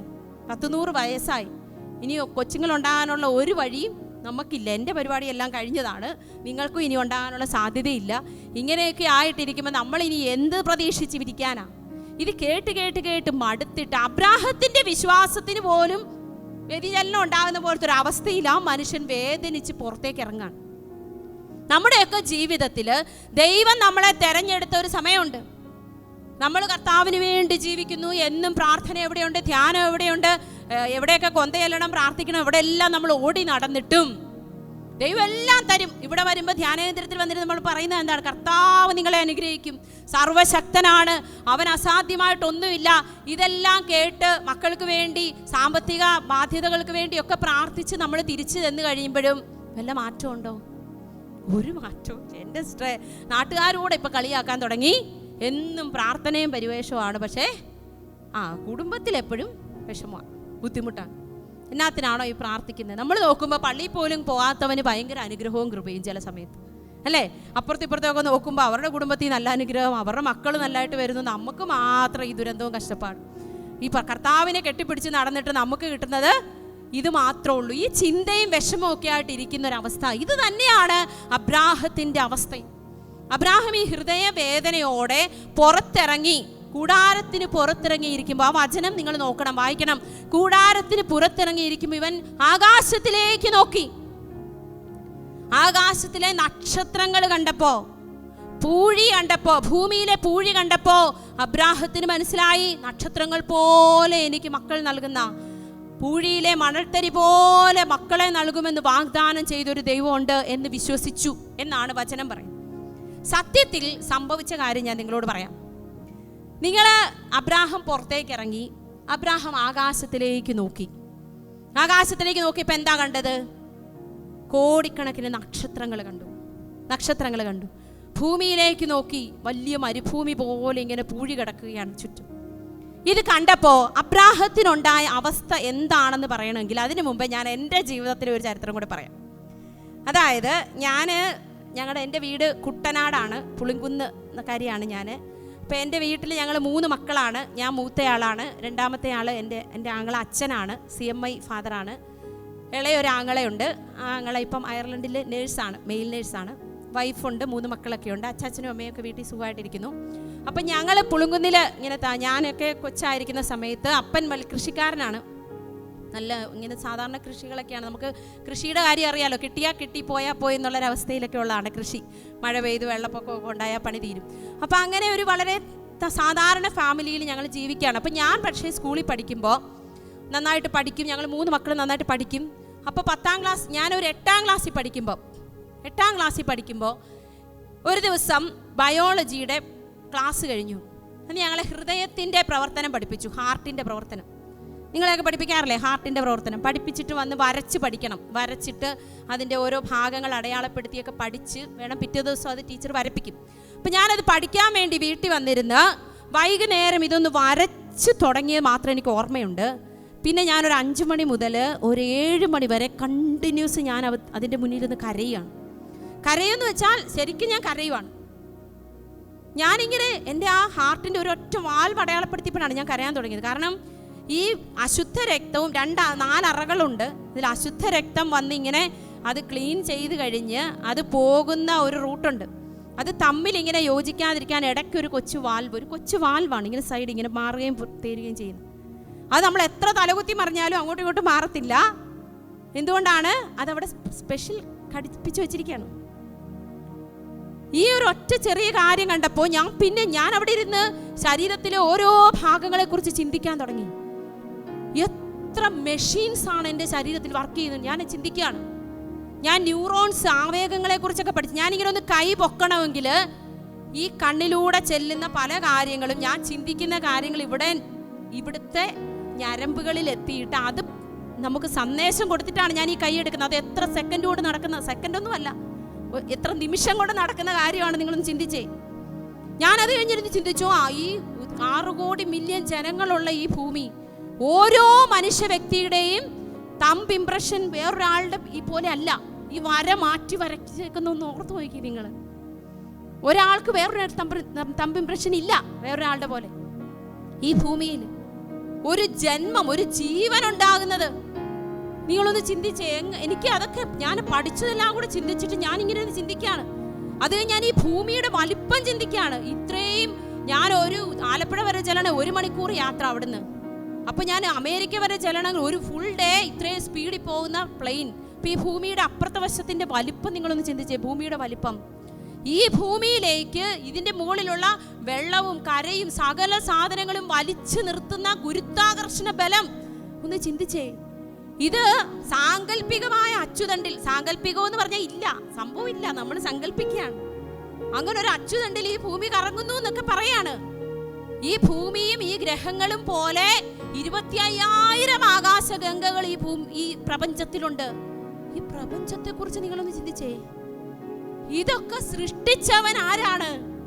ഇതാണ് ജോബിന്റെ പുസ്തകത്തില് പല വിഷമങ്ങളും സങ്കടങ്ങളും ഒക്കെ വന്ന് ജോബ് ദൈവത്തോട് ചോദ്യം ചോദിക്കുമ്പോൾ ദൈവം തിരിച്ചുത്തരവൊന്നുമല്ല പറയുന്നത്, ദൈവം ചില ചോദ്യമാ ചോദിക്കുന്നത്. എൻ്റെ പൊന്നുമോനെ, നീ എന്നോടൊന്നും ചോദിക്കണ്ട, നീ പ്രപഞ്ചത്തിലേക്ക് നോക്ക്. ഈ മുതല എന്ന് പറയുന്ന മൃഗത്തെ നീ അതെങ്ങനെ ഉണ്ടാക്കിയെന്ന് നിനക്കറിയോ? നീ കണ്ടിട്ടുണ്ടോ? ഈ കാട്ടാടുകളുടെ അതിൻ്റെ വേഗത നിനക്കറിയാം, അതിൻ്റെ പ്രസവകാലം നിനക്കറിയാം. നിങ്ങളൊന്ന് ചിന്തിച്ച്, ഈ ഭൂമിയിലുള്ള സകല ജീവജാലങ്ങളും സൃഷ്ടികളും ഇതൊക്കെ സൃഷ്ടിച്ചവൻ ആരാണ്? ആ ശക്തി നിങ്ങളൊന്ന് ചിന്തിച്ചേ. സർവശക്തനാണ്, സർവശക്തൻ. അത് നമ്മൾ പറഞ്ഞുകൊണ്ടിരുന്ന കിട്ടുന്ന സംഭവം അല്ലത്. സർവശക്തൻ, ഇതാണ് ദൈവിക ജ്ഞാനം. ദൈവത്തെക്കുറിച്ച് അറിയിക്കുകയാണ് ദൈവം നമ്മളെ. സർവശക്തനാണ്. ഈ സർവശക്തൻ എന്നെ സൃഷ്ടിച്ച് ഈ ഭൂമിയിലേക്ക് വിട്ടവൻ സർവശക്തനാണ്. എൻ്റെ ഒരു ഞരമ്പ് പോലും നിന്ന് പോയാൽ എൻ്റെ പരിപാടി തീരുകയാണ്. ദൈവമാണ് ഇതെല്ലാം സൃഷ്ടിച്ചു വെച്ചിരിക്കുന്നത്. ഈ തമ്പുരാൻ അവനേക്കാൾ, അവന്റെ സ്വന്തം ആകുന്നതിനേക്കാൾ വലുത് ഈ ഭൂമിയിൽ പിന്നെ എന്നാ ഉള്ളത്? അന്ന് ഞാൻ തീരുമാനിച്ചതാണ് ഞാൻ എൻ്റെ കർത്താവിൻ്റെ സ്വന്തമാവും. ഞാൻ 10ാം ക്ലാസ്സിൽ 5 മാർക്ക് എനിക്ക് കുറവുള്ളൂ, 395 മാർക്കിൽ പഠിച്ചിറങ്ങിയ ആളാണ് ഞാൻ. നാട്ടുകാർ മുഴുവൻ എൻ്റെ അപ്പനെ വഴക്ക് പറഞ്ഞു, വറിച്ചിന് വട്ടാണ്, ഈ മൂത്ത മോൾ ഇത്രയും പഠിക്കുന്ന പെങ്കൊച്ചിനെയും കൊണ്ട് ഈ കുടുംബം രക്ഷപ്പെടാം ഇല്ലേ. എൻ്റെ അപ്പൻ കഷ്ടപ്പെട്ട് വളർത്തിയതാണ് ഞങ്ങളെ. മൂത്തയാൾ ഇത്രയും നന്നായിട്ട് പഠിക്കുമ്പം ആരെങ്കിലും കൊണ്ട് ഇതിനെ കളയാൻ കൊടുക്കുന്നെന്നാണ് പറയുന്നത്, മഠത്തിലൊക്കെ ചേർന്നാൽ. അതിൻ്റെ ജീവിതം കളയാൻ ആരെങ്കിലും കൊണ്ടുപോകും അല്ലേ, നശിപ്പിക്കാം. അതിപ്പോൾ ഇച്ചിരി കുഴപ്പവും കുറവും ഒക്കെ ഉള്ള പൊട്ടും പൊണ്ണുള്ളതിനെ മടത്തി വിടുന്ന പോലാണോ അല്ലേ? ആവശ്യമുള്ളതും ഉപകാരപ്രദമായതിനെയൊക്കെ വീട്ടിൽ ഉപയോഗിക്കണ്ടേ എന്ന് പറഞ്ഞ് എൻ്റെ നാട്ടുകാരെല്ലാം എൻ്റെ അപ്പനെ പറഞ്ഞു. പക്ഷെ എൻ്റെ അപ്പൻ അന്ന് അവരോട് പറഞ്ഞു, അത് ഞാൻ കേട്ടതാണ്, ഈ ഒരു ഞരമ്പ് പോലും ഞാൻ വെച്ചിരിക്കുന്നതല്ല, തമ്പുരാൻ്റെതാണ്. അതുകൊണ്ട് കർത്താവ്, ഞാൻ പ്ലാൻ വെക്കുന്ന പോലെ അല്ല എൻ്റെ മകള് പോകേണ്ടത്, തമ്പുരാൻ്റെ പ്ലാൻ പോലെയാണെന്ന് പറഞ്ഞു. അന്ന് ഞാൻ വീട്ടിൽ നിന്ന് ഇറങ്ങി, ഞാൻ പോയി 1 വർഷം കഴിഞ്ഞ പാടെ എൻ്റെ ആങ്ങളയച്ഛനും പോയി, അച്ഛനാ പോകണമെന്ന് പറഞ്ഞു പോയി. ഇതൊന്നും വീട്ടിലൊരു തടസ്സവും ഇല്ല. എൻ്റെ അപ്പൻ കഷ്ടപ്പെട്ടും അധ്വാനിച്ച് തന്നെയാണ് വീട് നടത്തുന്നത്. നിങ്ങൾ വിശ്വസിക്കുക, ഞങ്ങൾ പുളുങ്കുന്നിലെ ഒരു വെള്ളമൊക്കെ കയറുന്ന ഒരു ഇടഭാഗത്ത് ജീവിച്ച മനുഷ്യരാണ്. എൻ്റെ ആങ്ങളയുടെ പട്ടത്തിന് മുമ്പേ ഞാൻ ഉടുപ്പിട്ട് കഴിഞ്ഞ് എൻ്റെ ഉടുപ്പിടിയിലെ സമയത്തിന് മുമ്പ് തന്നെ എൻ്റെ ഇളയ ആങ്ങളെ എന്ത് പെട്ടെന്നാണ് പുറത്തു പോയതൊന്നും ആർക്കും ചിന്തിക്കാൻ പോലും പറ്റുന്നത്. എങ്ങനെയാണ് ഇതൊക്കെ നടന്നതെന്ന് ആർക്കും അറിയത്തില്ല. ഇന്ന് ഞങ്ങൾ താമസിക്കുന്നത്, ഞങ്ങൾ ആ വലിയ വെള്ളപ്പൊക്കത്തിനൊക്കെ മുമ്പേ തന്നെ ദൈവം അവിടുന്ന് ഞങ്ങളെ എടുത്തുകൊണ്ട് പോയി, ലോത്തിനെ കൊണ്ടുപോകുന്ന പോലെ ഞങ്ങൾ പോയി. ആലപ്പുഴ ആറാട്ടുവഴി ഭാഗത്താണ് ഞങ്ങൾ താമസിക്കുന്നത്. വലിയ ഒരു 2 നില വീട്, ഇപ്പം തന്നെ 2 കോടി തോന്നും അത് മേടിക്കണമെങ്കിൽ. കാറ്, വീട്, ഇതെല്ലാം എൻ്റെ അമ്മ പറയാണ്, ഞാൻ ഇന്നൊരു എഞ്ചിനീയറായി ഡോക്ടറായി നിന്നാൽ പോലും എൻ്റെ കുടുംബം ഇത്രയും ഉയരത്തില്ല. സർവശക്തൻ നമ്മുടെ വീട്ടിൽ വന്നിരുന്നാലുണ്ടല്ലോ, അവന്റെ കൂടെ സകലതും ഇങ്ങി പോരും. ഇത് മുഴുവൻ അവന്റെയാന്നേ, ഇത് മുഴുവൻ അവന്റെയാ.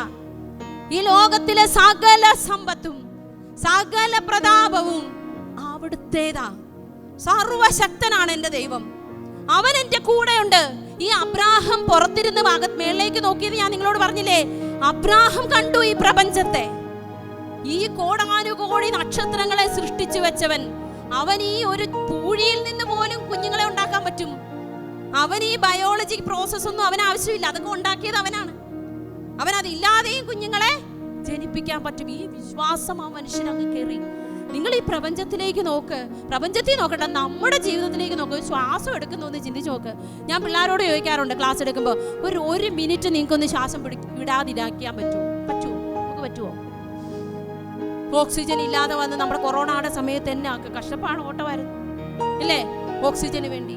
ഓക്സിജൻ ഇല്ല, പരിപാടി തീർന്നു.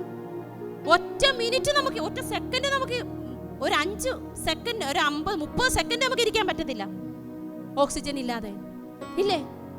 1 മിനിറ്റ് കൂടുതലൊക്കെ ആയിക്കഴിഞ്ഞാൽ നമ്മുടെ പരിപാടി തീരും. ഇത്രേ ഉള്ളൂ നമ്മള്. ഇത് മുഴുവൻ നടക്കുന്ന പ്രവർത്തനം ഇതെന്താ? ഇത് മാത്രം ഒന്ന് ചിന്തിച്ചാൽ മതിയല്ലോ എൻ്റെ ദൈവം ആരാണെന്നറിയാൻ. സർവശക്തനാണ് എൻ്റെ തമ്പുരാൻ, സർവശക്തനാണ്. ഞാൻ നിങ്ങളോട് പറഞ്ഞില്ലേ, അപ്പോഴാണ് അബ്രാഹത്തിന് ഹൃദയത്തിൽ നന്ദി നിറഞ്ഞത്, വിശ്വാസം നിറഞ്ഞത്. ദൈവം ചെയ്യുന്നേ, അവനൊരു സമയമുണ്ട്, അവനറിയാം ഇതെല്ലാം. അവനിതെല്ലാം പ്ലാൻ ചെയ്ത് വെച്ചിരിക്കുകയാണ്. പണ്ടേ ഈ ഭൂമി ഉണ്ടാകുന്നതിന് മുമ്പ് തന്നെ ഈ ലോകത്തിന്റെ അവസാനം വരെയുള്ള കാര്യങ്ങൾ കറക്റ്റായിട്ട് റെഡിയാക്കി വെച്ചിരിക്കുകയാണ് എൻ്റെ തമ്പുരാൻ. എന്നെ സൃഷ്ടിക്കുന്നതിന് മുമ്പേ തന്നെ എന്നെ കുറിച്ചുള്ള സകല പ്ലാനും റെഡിയാക്കി വെച്ചിരിക്കുകയാണ്. നമ്മൾ എന്തിനാണ് ഈ ടെൻഷൻ പിടിക്കുന്നത്? നമ്മൾ എത്ര ടെൻഷൻ പിടിച്ചാലും പുള്ളി പറഞ്ഞ വഴി കൂടെ നമ്മൾ പോകുള്ളൂ. പിന്നെ സമാധാനത്തിൽ കിടന്ന് ഉറങ്ങാൻ മേലേ നമ്മൾ ടെൻഷൻ പിടിക്കണ്ട. നമ്മുടെ തമ്പുരാൻ നമ്മുടെ കൂടെയുണ്ട്, അവൻ സർവശക്തനാണ്. ഈ ബോധ്യം അബ്രാഹത്തിന് കയറി കഴിഞ്ഞപ്പോ അബ്രാഹം സകലതും മറന്ന് ദൈവത്തിൽ വിശ്വസിച്ച് സമാധാനത്തോടെ. ഇതാണ് വിശ്വാസികളുടെ പിതാവ് എന്ന് പറയുന്നത്.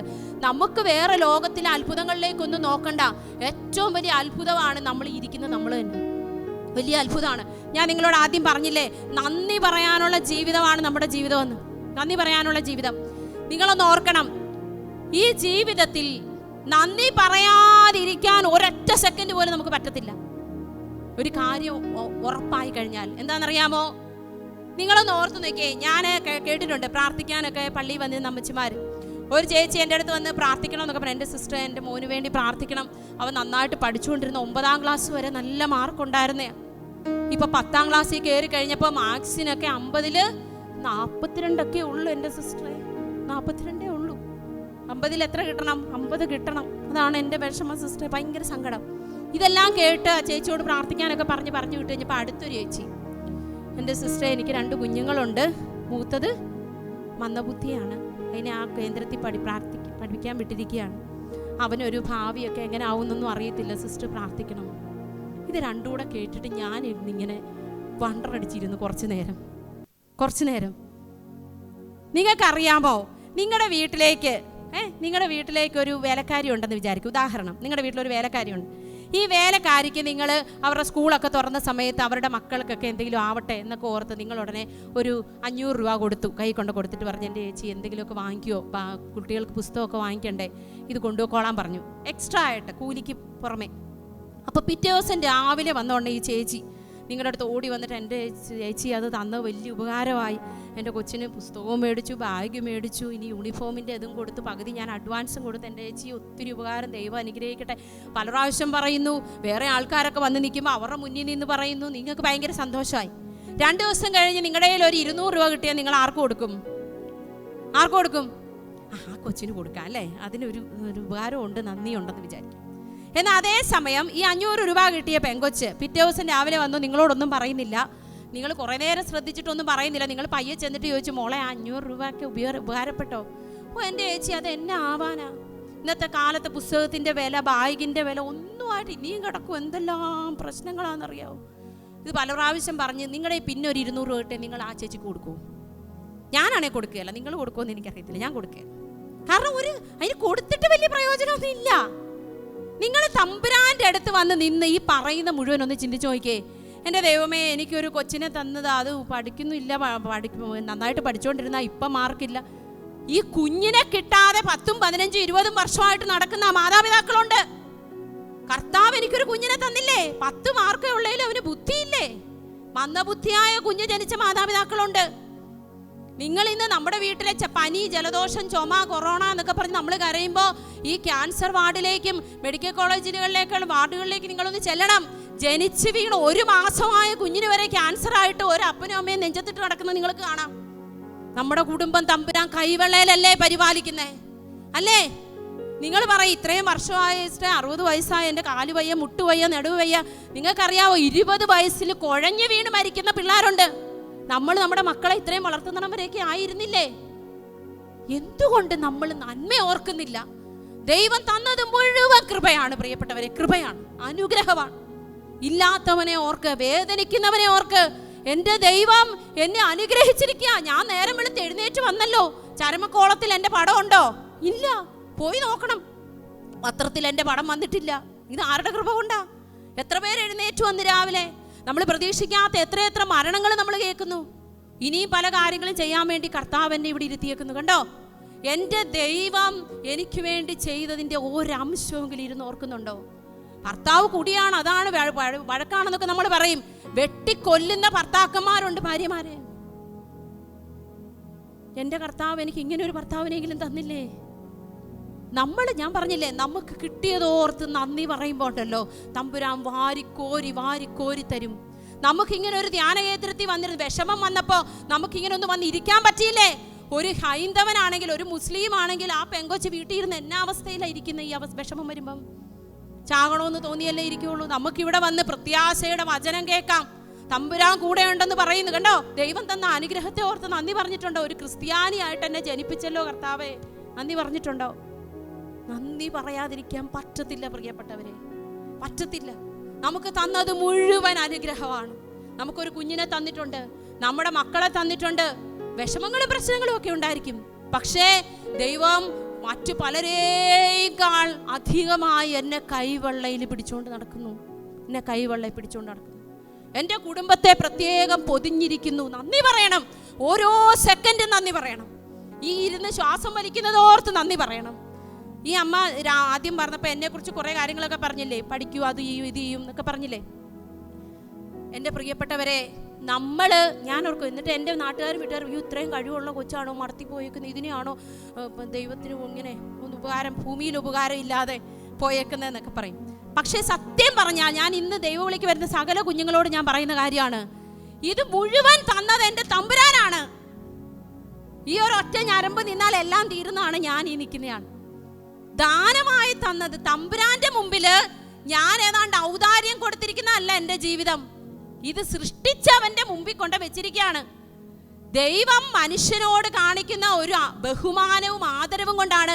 പരിശുദ്ധ അമ്മ ദൈവത്തിന്റെ സൃഷ്ടിയാണ്. എന്നിട്ടും അമ്മയുടെ മുമ്പിൽ വന്നു നിന്ന് ചോദിച്ചു, ഇല്ലേ, അനുവാദം ചോദിച്ചു, നീ ദൈവപുത്രന്റെ അമ്മയാകാമോ ചോദിച്ചു. സർവശക്തന്റെ ആ ഡിഗ്നിറ്റി, മഹത്വം അതാണ്. നമ്മുടെയൊക്കെ മുമ്പിൽ വന്ന് നമ്മളെയൊക്കെ സൃഷ്ടിച്ചവനായിട്ടും എന്നെ സൃഷ്ടിച്ച തമ്പുരാമായിട്ട് പോലും അവൻ എൻ്റെ മുമ്പിൽ വന്ന് ചോദിക്കുകയാണ്, നീ എനിക്ക് വേണ്ടി ഈ ജീവിതം തരാമോ? ഇത് മുഴുവൻ തന്നത് അവനാണ്. എൻ്റെ ഔദാര്യമൊന്നുമല്ല എൻ്റെ ഈ ജീവിതം ഞാൻ സമർപ്പിച്ചതോ ഈ സഭയിൽ വന്ന് ജീവിക്കുന്നതോ എൻ്റെ കഴിവ് ഉപയോഗിക്കുന്നതോ ഒന്നും. ഇത് കർത്താവിൻ്റെ സാധനമാണ്. കർത്താവിൻ്റെ സ്ഥലത്ത് കൊണ്ട് കർത്താവ് വെച്ചിരിക്കുകയാണ്, അത്രേ ഉള്ളൂ. അവിടത്തേക്ക് ഞാൻ കൊടുത്തിരിക്കുന്ന ഒരു ഔദാര്യവും അല്ല. ഈ ജീവിതം മുഴുവൻ അവൻ്റെ ഔദാര്യമാണ്, ദാനമാണ്. അതുകൊണ്ട് പ്രിയപ്പെട്ടവരെ, തമ്പുരാനോട് നന്ദി പറയുന്നതിൽ ഒരിക്കലും അടുപ്പുണ്ടാവില്ല. ഓരോ സെക്കൻഡ് വരുന്ന നന്ദി പറയണം. തന്നത് മുഴുവൻ അനുഗ്രഹമാണ്. ഞാനെങ്ങാനും ഈ മഠത്തിനകത്തിരുന്ന് ഞാനെങ്ങാനും കരഞ്ഞാൽ കർത്താവിനെ ഓടിച്ചിട്ടു പിന്നെ നമ്മൾ പറയത്തില്ലേ, ചുക്കിലിക്കോല് കൊണ്ട് അടിക്കും എന്നെ. കാരണം ഇതുപോലെ കൃപ കിട്ടിയ ഒരു ജന്മം, ഇതുപോലെ അനുഗ്രഹിക്കപ്പെട്ട ജന്മം, എനിക്ക് ഒരു കാര്യത്തെക്കുറിച്ച് പോലും സങ്കടപ്പെടാൻ അവകാശമില്ല. എൻ്റെ ദൈവം തന്ന അനുഗ്രഹമാണ് പ്രിയപ്പെട്ടവരെ. നിങ്ങൾ ഇരുന്ന് ചിന്തിച്ചേ, നിങ്ങളുടെ സങ്കടങ്ങളോ വിഷമങ്ങളോ ഒക്കെ ഒന്ന് എടുത്തു വെച്ച് നോക്കിക്കേ. അത് വിഷമമാണോ ശരിക്കും?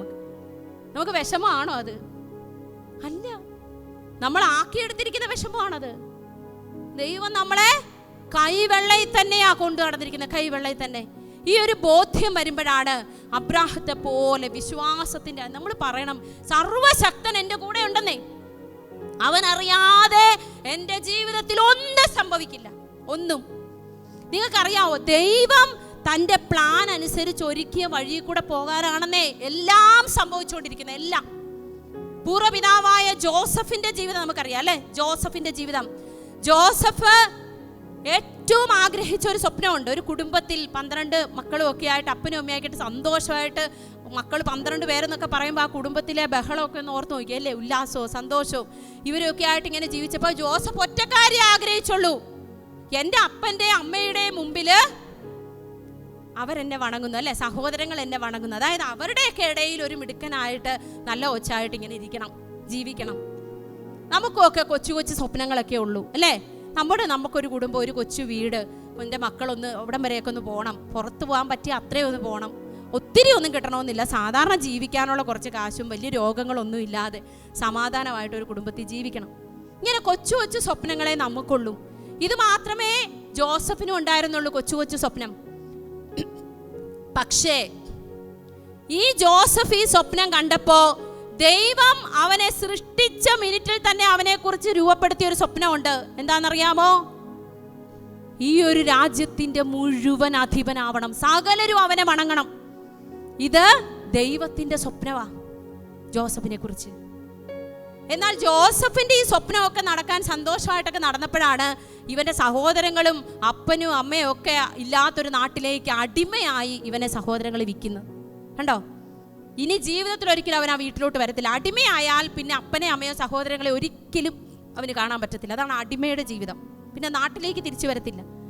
ആ സെക്കൻഡിൽ അവന്റെ സ്വപ്നം തകർന്നു.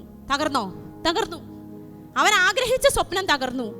പക്ഷെ ആ മൊമെന്റിലാണ് ദൈവത്തിന്റെ സ്വപ്നം തുടങ്ങിയത്. കണ്ടോ? നിങ്ങളുടെയൊക്കെ ജീവിതത്തില് നിന്റെ സ്വപ്നം തകർന്ന് തരിപ്പണമായിട്ടിരിക്കുകയാണോ ദൈവ പൈതലേ? അവിടെ ദൈവം നിന്റെ തമ്പുരാന്റെ സ്വപ്നം തുടങ്ങി നിന്നെ കുറിച്ചുള്ള. ഓർത്തോ, ജീവിതത്തിൽ തകർച്ചയോ വേദനയോ ഞാൻ ആഗ്രഹിച്ച വഴിയിലൊന്നും ഞാൻ എത്തിയിട്ടില്ല എന്ന് നിങ്ങൾക്ക് തോന്നുന്നുണ്ടെങ്കിൽ അവിടെ തുടങ്ങി തമ്പുരാന് നിന്നെ കുറിച്ചുള്ള സ്വപ്നം. അവൻ ഈ ആപ്പയുപ്പ സ്വപ്നമൊന്നും അല്ല നമ്മളെ കുറിച്ച് കാണുന്നത്, വലിയ വലിയ സ്വപ്നമാണ്. ഞാൻ ഈ LKG UKG പിള്ളേരെയൊക്കെ ധ്യാനിപ്പിക്കാറുണ്ട്, സ്കൂളുകളിലൊക്കെ ധ്യാനിപ്പിക്കാറുണ്ട്. അപ്പോൾ LKGക്കാരെയൊക്കെ ധ്യാനിപ്പിച്ച് കഴിഞ്ഞ് അവരുടെ പേരൻസ് കൊണ്ടുപോകാൻ വേണ്ടി വരും. അപ്പോൾ നമ്മൾ വർത്താനമൊക്കെ പറഞ്ഞുകൊണ്ടിരിക്കുമ്പോൾ ഒരു പേരൻ്റെ അപ്പൻ വന്ന് ഒരു മോനെക്കുറിച്ച് വലിയ കാര്യമായിട്ടൊക്കെ പറയാണ്, സിസ്റ്റർ ഇനി അവൻ്റെ ഇവിടുത്തെ ക്ലാസ് കഴിഞ്ഞു, UKG കഴിഞ്ഞു, ഇനി അവനെ നല്ലൊരു സ്കൂളിൽ ചേർക്കണം. അപ്പോൾ ഞാൻ അതിനെക്കുറിച്ചുള്ള പ്രോസസ്സിലൊക്കെയാണ്, നല്ല സ്കൂളല്ലേ അതെന്നൊക്കെ പറഞ്ഞ് ഇങ്ങനെ ചോദിക്കുകയാണ്. ഇവൻ അതിലേക്കൂടെ കളിച്ച് മുറ്റത്ത് മണ്ണും വാരിയൊക്കെ നടക്കുകയാണ്. ഇവനതൊന്നും ചിന്തിക്കുന്ന പോലും ഇല്ല. അപ്പം ഞാനത് കഴിഞ്ഞിരുന്ന് ധ്യാനിക്കുന്ന സമയത്ത് ഞാൻ ഓർക്കാണ്, ഒരപ്പൻ ഒരു കൊച്ചു ജനിച്ച സെക്കൻഡ് തൊട്ട് ഇവനെക്കുറിച്ച് ഇങ്ങനെ പ്ലാൻ ചെയ്യാണ്. നിങ്ങളുടെ മക്കള് വളരെ ഉഴപ്പായി തരികിടയായിട്ട് നടക്കുന്ന ഒരു കൊച്ചാണെ പോലും അവൻ വൈകിട്ട് വീട്ടിൽ കയറി വരുമ്പോൾ അവന് കഞ്ഞി കൊടുത്ത് അവനെ കിടത്തി ഉറക്കിയിട്ട് അപ്പനും അമ്മയും കൂടി ഇരുന്ന് അവൻ്റെ ഭാവിയെക്കുറിച്ച് ആലോചിക്കും, ഇല്ലേ? അവൻ എത്ര ദുഷ്ടനാണെങ്കിലും. ഇതാണ് വചനം പറയുന്നത്, നിങ്ങളുടെ മക്കൾക്ക് നല്ല ദാനങ്ങൾ നൽകണമെന്ന് ദുഷ്ടരായ നിങ്ങൾക്കറിയാമെങ്കിൽ. ദൈവത്തെ പോലെ നല്ലവരാണോ നമ്മൾ? അല്ല.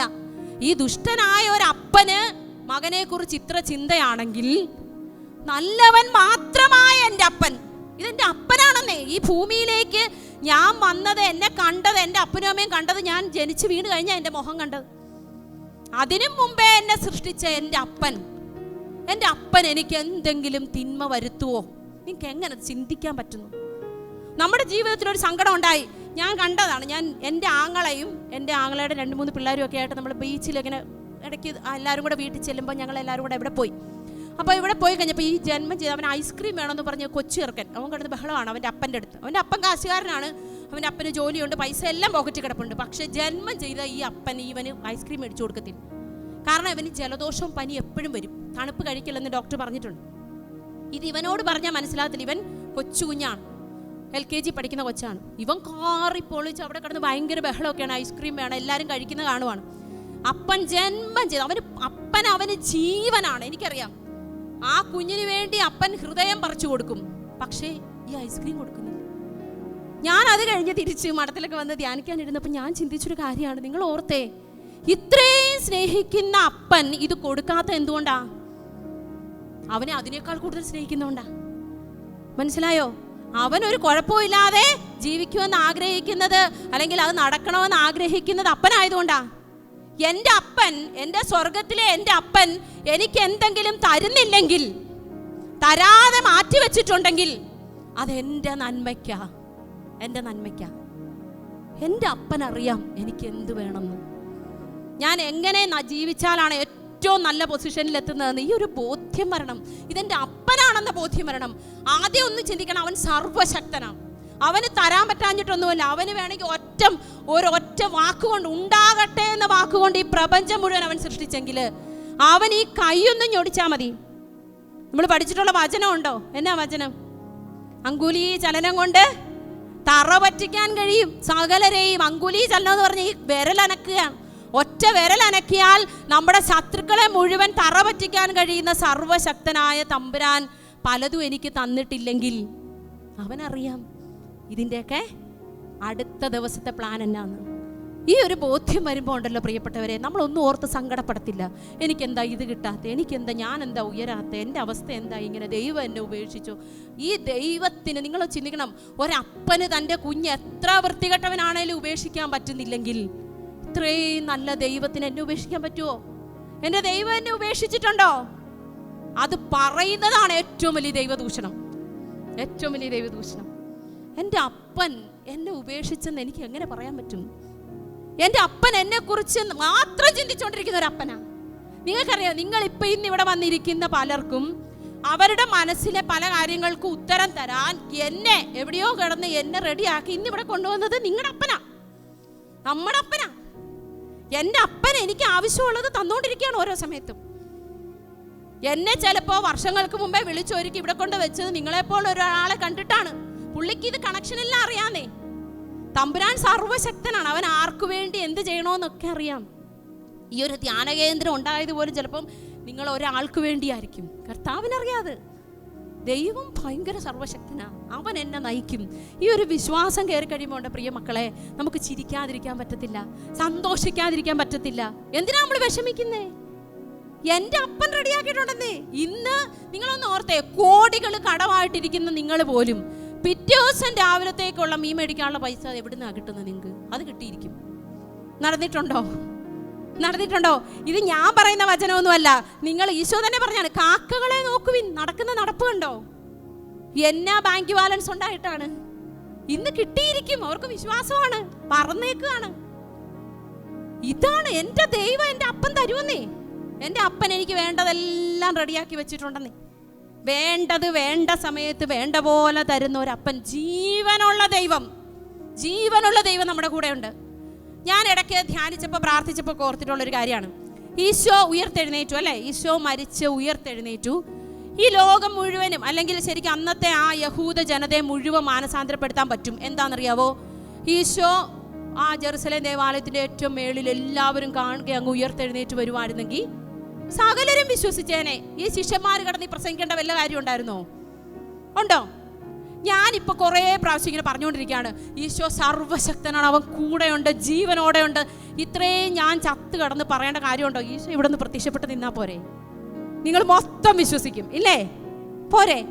ഇത് ചെയ്താൽ മതി. പിന്നെ എന്നതാണ് ഈ പുള്ളി ഇതൊന്നും ചെയ്യാതെ പാത്തും പതുങ്ങിയും വന്ന ഈ ശിഷ്യന്മാർക്ക് മാത്രം വന്ന് പ്രത്യക്ഷപ്പെട്ടു, ഞാനിവിടെ ഉണ്ട്, ഇനി നിങ്ങൾ ചെന്ന് പറ എല്ലാവരോടും. ഇതൊക്കെ എന്തിനാ ഈശോയെന്ന് ഞാനിങ്ങനെ ചിന്തിച്ചു, അല്ലെങ്കിൽ ഞാൻ പ്രാർത്ഥിച്ചു, ധ്യാനിച്ചു.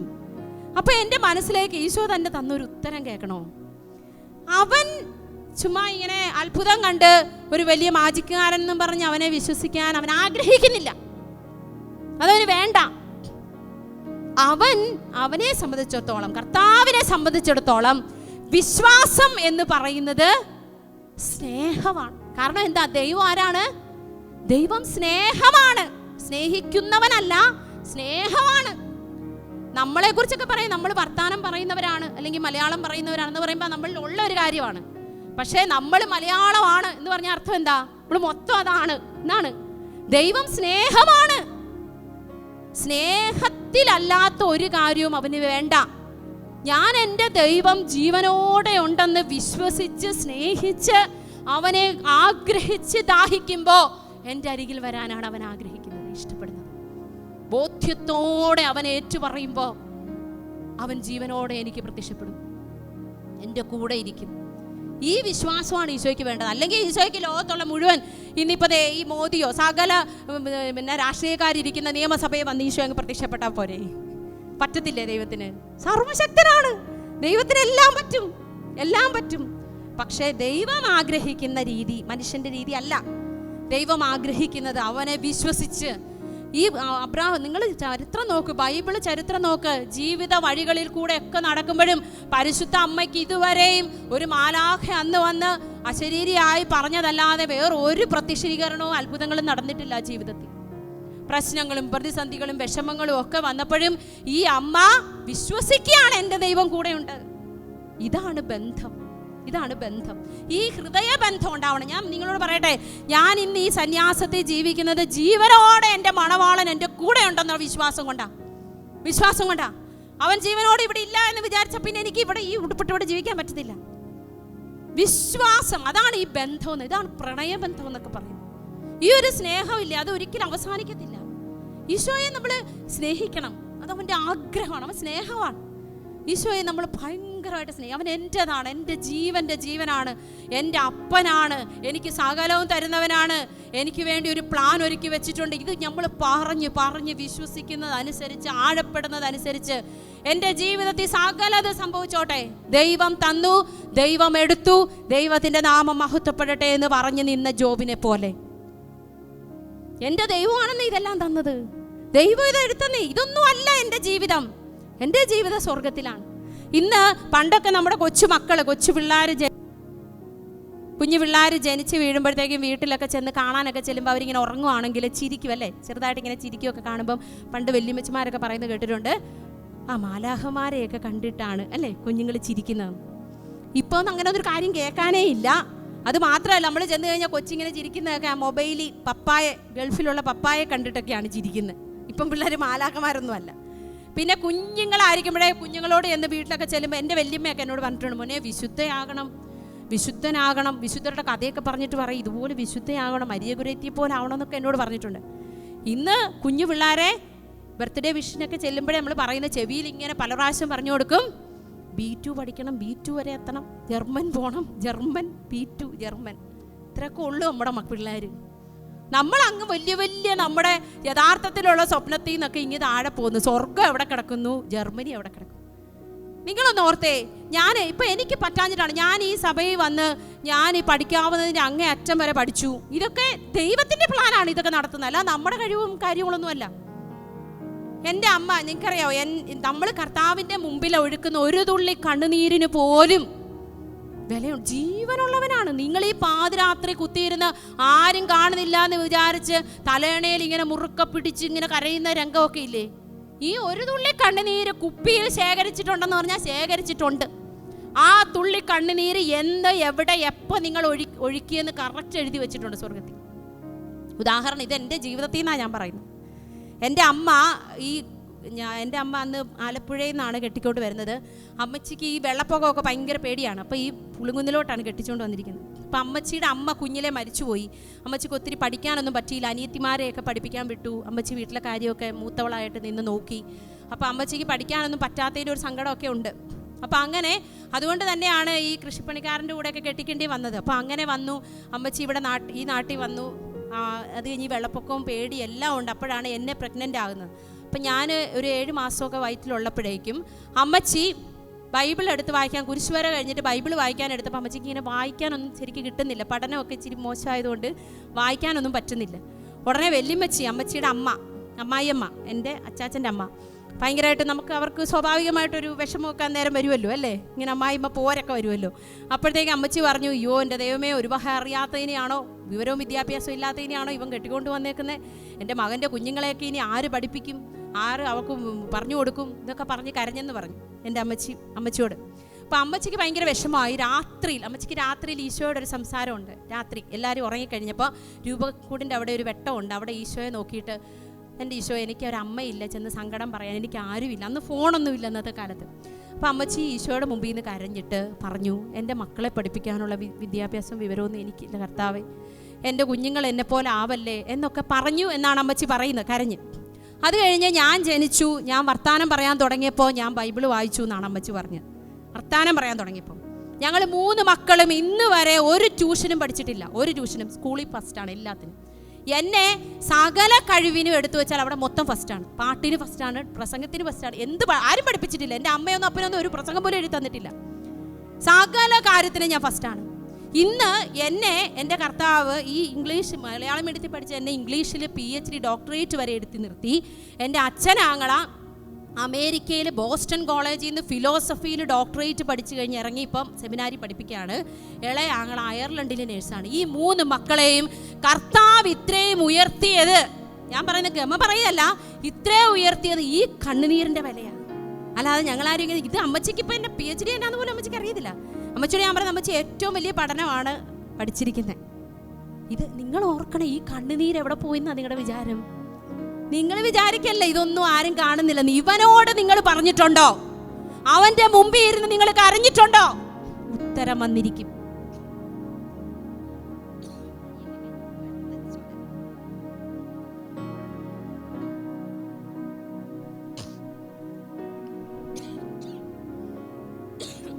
ഒരു പനിയൊക്കെ കഴിഞ്ഞിട്ടിരിക്കുകയാണ്, അതിൻ്റെ ഒരു സ്വര പ്രശ്നമാണ്. അവിടുത്തെ മുമ്പിൽ കരഞ്ഞിട്ടുണ്ടോ? ഉത്തരം വന്നിരിക്കും. മനസ്സിലായോ?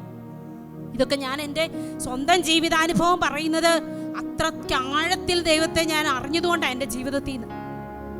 എൻ്റെ അമ്മ എന്നോട് പറഞ്ഞ കാര്യങ്ങൾ മാത്രമല്ല, എൻ്റെ അമ്മ, ഞങ്ങൾ താമസിക്കുന്ന വീടിൻ്റെ തൊട്ടപ്പുറത്തെ വീട്ടിലൊരു അച്ഛനുണ്ടെന്ന്. അച്ഛനന്ന് വടക്കേ ഇന്ത്യയിലാണ്, മിഷനറിയാണ്. അപ്പോൾ ഇടയ്ക്ക് വല്ലപ്പോഴൊക്കെ വരും. അപ്പോൾ അച്ഛനെ ഇങ്ങനെ കാണുമ്പോൾ അമ്മച്ചിക്ക് ഇങ്ങനെ അച്ഛന്മാർ, സിസ്റ്റേഴ്സ് എന്നൊക്കെ പറഞ്ഞാൽ ഭയങ്കര ബഹുമാനമാണ്. അപ്പോൾ അവരുടെ വീട്ടിൽ ചെന്നിട്ട് അമ്മച്ചി ചോദിക്കും, ചേച്ചി ആ ലോവ ഇങ്ങനെ തരാമോ, ഞാൻ കഴുകി തരാം എന്ന് ഭയങ്കര, അതേ തൊടുന്ന പോലും അമ്മച്ചിക്ക് ഭയങ്കര ബഹുമാനമാണ്. ഉടനെ ആ ചേച്ചി പറഞ്ഞു, അയ്യോ അതൊക്കെ വിശുദ്ധമായ സാധനമാണ്, അതിങ്ങനെ നിങ്ങളെപ്പോലുള്ളവരൊന്നും കൊണ്ടുപോകാൻ പറ്റുന്നതൊന്നുമല്ല. അപ്പം അമ്മച്ചിക്ക് ഭയങ്കര വിഷമമായി. അമ്മച്ചി വീട്ടിൽ വന്ന് ഈശോയുടെ അടുത്ത് ഈ വർത്താനം ഉണ്ടല്ലോ, ആ സമയത്ത് പറഞ്ഞു, എൻ്റെ ഈശോയെ, ഞാൻ ഒത്തിരി പാപിയാണ്, എനിക്കതുപോലെയുള്ള ഇതൊന്നും തൊടാനുള്ള യോഗ്യത പോലും ഇല്ല, നീ തന്നാലേ എനിക്ക് വല്ല യോഗ്യതയുള്ളൂ എന്നൊക്കെ പറഞ്ഞ്. ഇത് പറയുന്നത് എപ്പോഴാണെന്നറിയാവോ? ഞാൻ ഉടുപ്പിട്ട് വീട്ടിൽ ചെന്നപ്പോൾ എൻ്റെ അച്ഛനാങ്ങൾ അന്ന് നോഷീറ്റ് കഴിഞ്ഞതുകൊണ്ട് ഉടുപ്പ് കിട്ടി. അപ്പം ഞങ്ങൾ രണ്ടുപേരും അന്ന് വീട്ടിൽ ചെന്നു. വീട്ടിൽ ചെന്നപ്പോൾ ഞങ്ങളെ കട്ടിലിൽ ഇങ്ങനെ അമ്മച്ചി ഇരുത്തിയിട്ട് അപ്പുറത്തും ഇപ്പുറത്തും ഞങ്ങളെ രണ്ടുപേരും ഇരുത്തി. ഞങ്ങളുടെ ദേഹത്ത് ഇങ്ങനെ മുറുക്കെ പിടിച്ചുകൊണ്ടിരുന്ന് കരയാണ്. ഇത്രയും സന്തോഷ സമയത്ത് കരയുന്ന എന്നെ അമ്മച്ചി എന്ന് ചോദിച്ചു. പറഞ്ഞു, മോനെ, ഒരു യോഗ്യതയില്ലാത്ത എൻ്റെ വയറ്റിൽ നിന്ന് വന്ന, ഞാൻ പ്രസവിച്ച മക്കളുടെ ലോവയിലാണ് ഞാൻ ഈ പിടിച്ചുകൊണ്ടിരിക്കുന്നത്. എനിക്ക് വല്ല യോഗ്യതയുണ്ടോ മക്കളെ ദൈവത്തിൻ്റെ മുമ്പിൽ? ഇതൊക്കെ ഇത് ആരാന്നറിയും? ഇത് സർവശക്തനാന്നേ ഈ പുള്ളി. ഈ ലോകത്തുള്ള വീടുകളിൽ മുഴുവൻ വിഷമവും വിളിച്ചു പറഞ്ഞ്, സങ്കടവും പറഞ്ഞ്, അപ്പുറത്തും പറഞ്ഞ് ഇപ്പുറത്തും പറഞ്ഞ് ഒന്നും നമ്മൾ നടക്കണ്ട. എന്തൊക്കെ സങ്കടങ്ങൾ വരുന്നോ ഈ ദിവ്യകാരുണ്യനാഥന്റെ മുമ്പിൽ. നിങ്ങളുടെ വീട്ടിൽ വേദനയുടെ സമയത്ത് എൻ്റെ കർത്താവേ എന്ന് ഹൃദയത്തിൽ നിന്ന് നിങ്ങൾ വിളിച്ചിട്ടുണ്ടെങ്കിൽ അവൻ ഇറങ്ങി വരും നിങ്ങളുടെ ജീവിതത്തിൽ. സർവശക്തനാണവൻ, അവന് പറ്റാത്ത ഒന്നുമില്ല. ഇത് വിശ്വസിക്കണം. അവൻ എൻ്റെ അപ്പനാ, എൻ്റെ അപ്പനാ. എൻ്റെ അപ്പൻ്റെ മുമ്പിൽ ചെന്ന് ഞാൻ കരഞ്ഞാൽ എൻ്റെ അപ്പൻ കേൾക്കാതിരിക്കുമോ? കേൾക്കാതിരിക്കുമോ? ഈ ഒരു വിശ്വാസം നമുക്ക് വേണം. നമുക്കൊന്ന് കണ്ണുകൾ അടച്ച് കരങ്ങൾ നെഞ്ചോട് ചേർത്ത് പിടിച്ച്, എന്നെ സ്നേഹിക്കുന്ന ഒരപ്പനുണ്ട് എനിക്ക്. ഈ ഒരു വലിയ വിശ്വാസം എനിക്ക് ആഴപ്പെടണം. അവൻ സർവശക്തനാണ്. അവൻ അറിയാതെ എൻ്റെ ജീവിതത്തിൽ ഒന്നും സംഭവിക്കില്ല. ഒന്നും. എൻ്റെ ഒരു മുടിനാര് മൊത്തം എത്ര മുടിയുണ്ടെന്ന് അവനറിയാം. അവൻ എണ്ണിയിട്ടുണ്ട്. ഇതുപോലെ കരുതുന്ന ഒരപ്പൻ ഈ ഭൂമിയിൽ ആരാ ഉള്ളത്? ഇതൊന്നും എൻ്റെ വാക്കല്ല മക്കളെ, ദൈവവചനമാണിത്. ദൈവവചനം. എൻ്റെ അപ്പൻ എന്നോട് പറഞ്ഞേക്കുന്ന വചനമാണിതൊക്കെ. നിന്നെക്കുറിച്ച് എനിക്കൊരു പദ്ധതിയുണ്ട്. എന്ത് ധരിക്കുമെന്ന്, എന്ത് ഭക്ഷിക്കുമെന്ന് നീ ചിന്തിച്ച് ആകുലപ്പെടണ്ട. നിന്റെ സ്വർഗസ്ഥനായ പിതാവിനറിയാം നിനക്കിതൊക്കെ വേണമെന്ന്. നിന്റെ അപ്പൻ, സ്വർഗസ്ഥനായ അപ്പനെ കാണിച്ചു തരാനാ ഈശോ വന്നേ. എനിക്കൊരപ്പനുണ്ട്, എനിക്കൊരപ്പനുണ്ട്.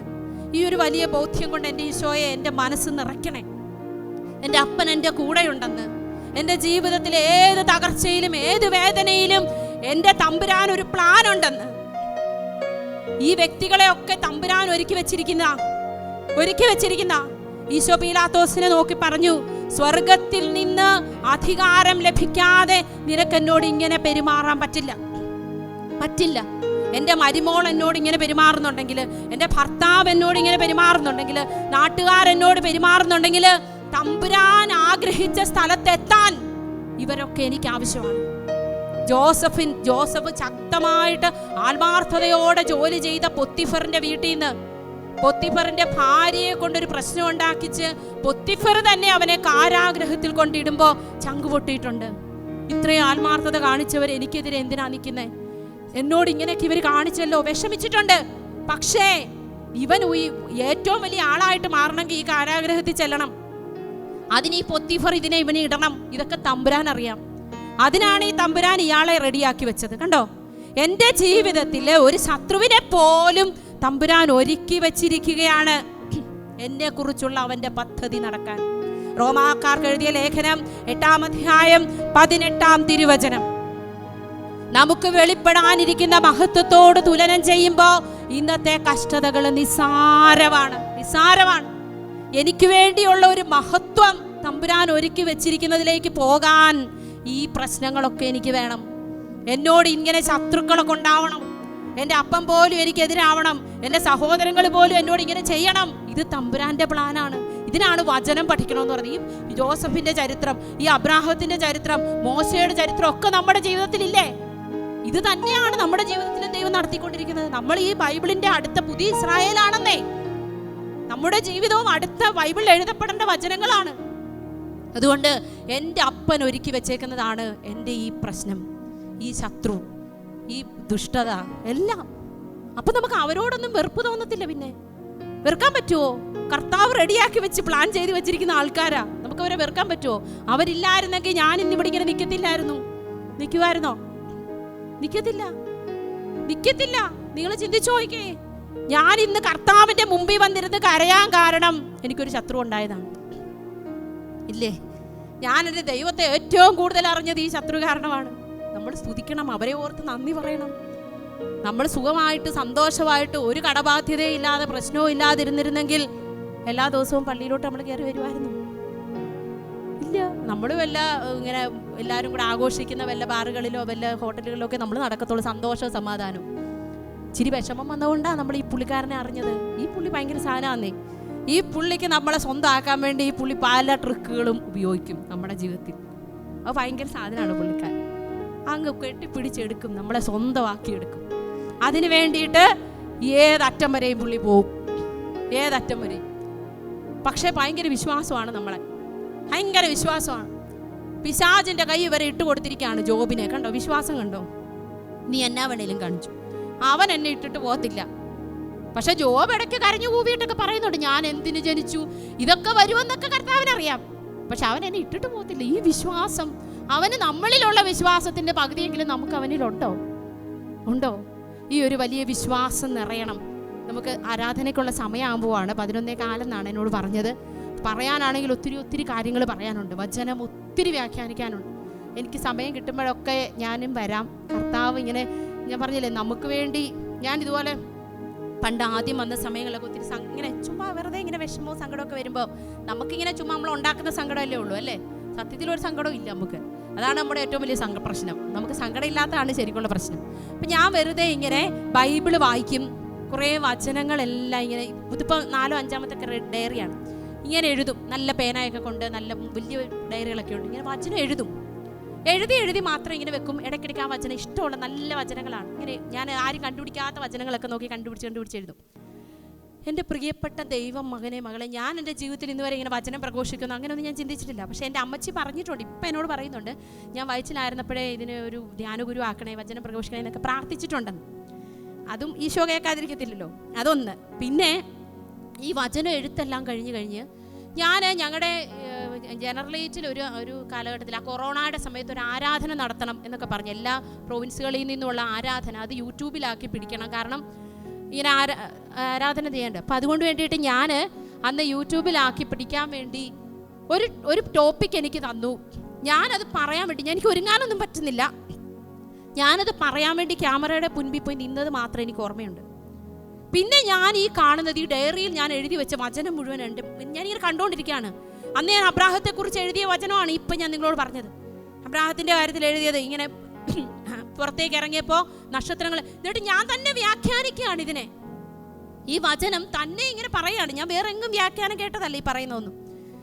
അന്നാണ് എനിക്ക് മനസ്സിലായത് ഈ വചനം ഭയങ്കര ശക്തിയാണെന്ന് പറഞ്ഞത്. വചനം വെറുതെ നിങ്ങളൊന്ന് എഴുതി വെച്ചാൽ മതി, നിങ്ങൾ മുറിയിൽ എവിടെയെങ്കിലും ചുമ്മാ ഒന്ന് എഴുതി വെച്ചാൽ മതി, നിങ്ങൾ വെറുതെ എല്ലാ ദിവസവും ഒന്ന് എഴുതിയാൽ മതി ഒരു വചനം. ഇത് ഭയങ്കര ശക്തിയാണ്, ഇത് പ്രവർത്തിച്ചുകൊണ്ടേയിരിക്കും. ജീവനുള്ള വചനമാണെന്ന് പറഞ്ഞാൽ അതാണ് ഞാൻ നിങ്ങളോട് ഇത് പറയാൻ കാരണം. വചനത്തോടുള്ള ആഭിമുഖ്യം കൂട്ടണം. എഴുതി വചനം നിങ്ങളുടെ ജീവിതത്തിലൊരു ഇങ്ങനെ ഭയങ്കര ഒരു ഇൻട്രസ്റ്റിംഗ് ആയിട്ടുള്ള കാര്യമാക്കി മാറ്റണം. കുറേ പ്രാവശ്യം ഇങ്ങനെ എഴുതുന്നത്, പഠിക്കുന്നത്, വചനം ഇങ്ങനെ ഡയറിയിലൊക്കെ എഴുതി ഇടയ്ക്കിടയ്ക്ക് വായിക്കുന്നത്, വീട്ടിലൊക്കെ ഇങ്ങനെ വചന മനോഹരമായ പടങ്ങളിലൊക്കെ ഇങ്ങനെ പ്രിൻ്റ് ചെയ്ത് വെക്കുന്നത്, ഇതൊക്കെ അങ്ങ് വചനത്തോടൊരു ഇങ്ങനെ ദാഹം നമുക്കുണ്ടാവണം.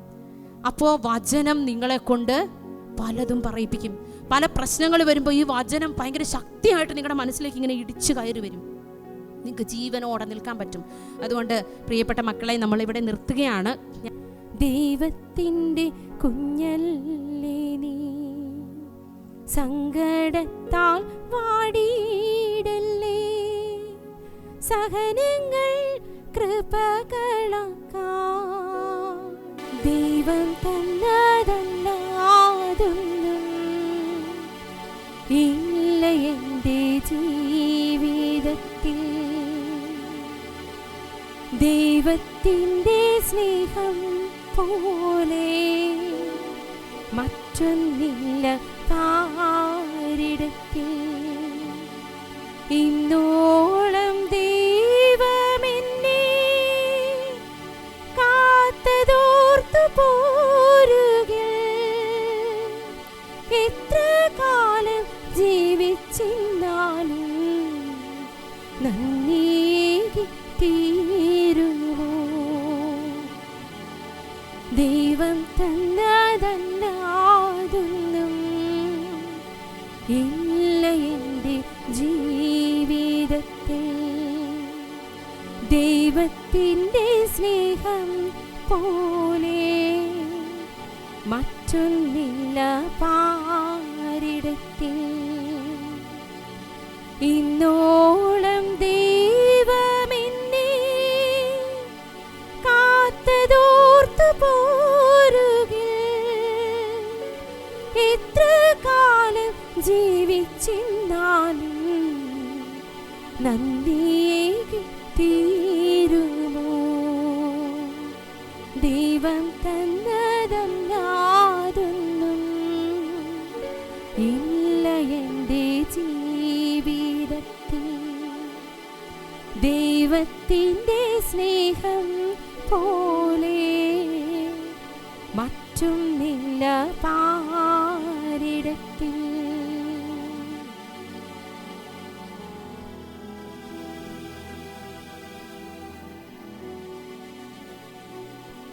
റോമാക്കാർക്ക് എഴുതിയ ലേഖനം 8-ാം അധ്യായം 28-ാം തിരുവചനം. ദൈവത്തെ സ്നേഹിക്കുന്നവർക്ക്, അവിടുത്തെ പദ്ധതി അനുസരിച്ച് വിളിക്കപ്പെട്ടവർക്ക് അവിടുന്ന് എല്ലാം നന്മയ്ക്കായി പരിണമിപ്പിക്കുന്നു.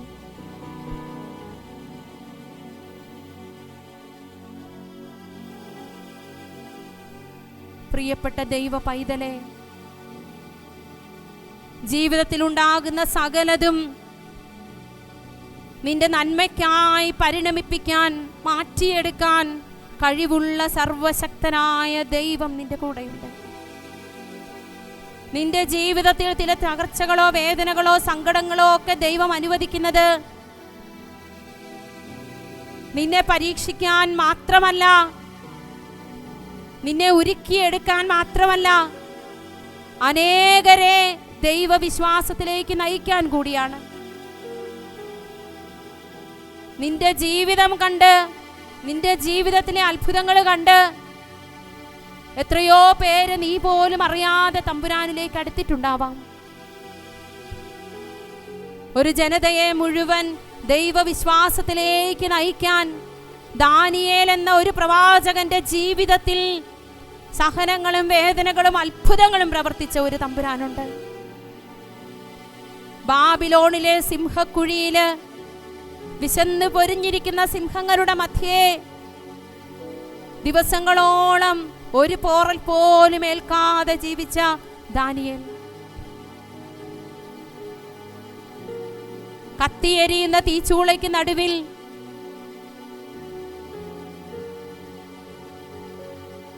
വളരെ കുളിർമയേകുന്ന ഒരു പ്രതലത്തിലെന്ന പോലെ ജീവിച്ച ദാനിയേലിന്റെ കൂട്ടുകാർ. ഇതാണ് യെശയ്യാ പ്രവാചകനിലൂടെ കർത്താവ് പറയുന്നത്. അഗ്നിയിലൂടെ നടന്നാലും നിനക്ക് പൊള്ളലേൽക്കുകയില്ല, ജ്വാല നിന്നെ ദഹിപ്പിക്കുകയില്ല. സമുദ്രത്തിലൂടെ നീ നടന്നാൽ അത് നിന്നെ മുക്കിക്കളയുകയില്ല. പ്രിയപ്പെട്ട ദൈവ പൈതലെ, ചുറ്റും നിൽക്കുന്ന പലരും, നിന്റെ അയൽപക്കക്കാരും നാട്ടുകാരും ബന്ധുക്കളും ഒക്കെ നോക്കുമ്പോൾ നീ അഗ്നിയിലൂടെ നടക്കുന്നു എന്നവർക്ക് തോന്നാം. നീ സഹനത്തിന്റെ വേദനയിലൂടെ നടന്നു നീങ്ങുന്നു എന്നവർക്ക് പലർക്കും തോന്നാം. പക്ഷേ എൻ്റെ തമ്പുരാൻ പൊള്ളലേൽക്കാതെയാണ് ഈ അഗ്നിയിലൂടെ എന്നെ നടത്തിയിട്ടുള്ളത്. ഒന്ന് ഓർത്തു നോക്കിയേ. തകർന്നു പോകുമെന്ന് വിചാരിച്ച എത്രയോ ജീവിത അവസ്ഥകളിലാണ്, അനുഭവങ്ങളിലാണ് കർത്താവ് പൊള്ളലേൽക്കാതെ എന്നെ പരിപാലിച്ചത്. ദാനിയേലിനെയും കൂട്ടുകാരെയും ഒക്കെ സംരക്ഷിച്ചതുപോലെ എൻ്റെ കർത്താവ് സകല അപകടങ്ങളുടെ നടുവിലും ഈ പ്രപഞ്ചത്തിന്റെ മുഴുവൻ സൃഷ്ടാവായവൻ എല്ലാത്തിനെയും എനിക്ക് വേണ്ടി നിയന്ത്രിക്കും. അഗ്നിയെയും സിംഹത്തെയും ഒക്കെ തമ്പുരാൻ എനിക്ക് വേണ്ടി നിയന്ത്രിക്കും. ഒരു നാട് മുഴുവൻ കൊറോണ വന്ന് വേദനിച്ചപ്പോഴും, വെള്ളപ്പൊക്കത്തിന്റെ കെടുതിയിലൂടെ കടന്നുപോയപ്പോഴുമൊക്കെ എൻ്റെ കർത്താവ് എന്നെ അഗ്നിയിലൂടെ പൊള്ളലേൽക്കാതെ നടത്തി. തകർന്നു പോകാതെ എൻ്റെ കുടുംബത്തെ രക്ഷിച്ചു. കർത്താവിൻ്റെ സ്നേഹം, അവൻ എനിക്ക് വേണ്ടി ഒരുക്കുന്ന മനോഹരമായ പദ്ധതി.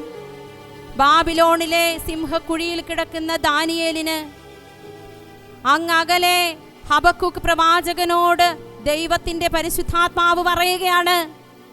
വയലിലേക്ക് ഭക്ഷണവുമായി കടന്നുപോയ പ്രവാചകനോട് പറഞ്ഞു, നീ കൊണ്ടുപോകുന്ന ഈ ഭക്ഷണം 3 ദിവസമായി പട്ടിണിയിലായിരിക്കുന്ന ബാബിലോണിലെ സിംഹക്കുഴിയിൽ ദാനിയേലിന് കൊടുക്കുക.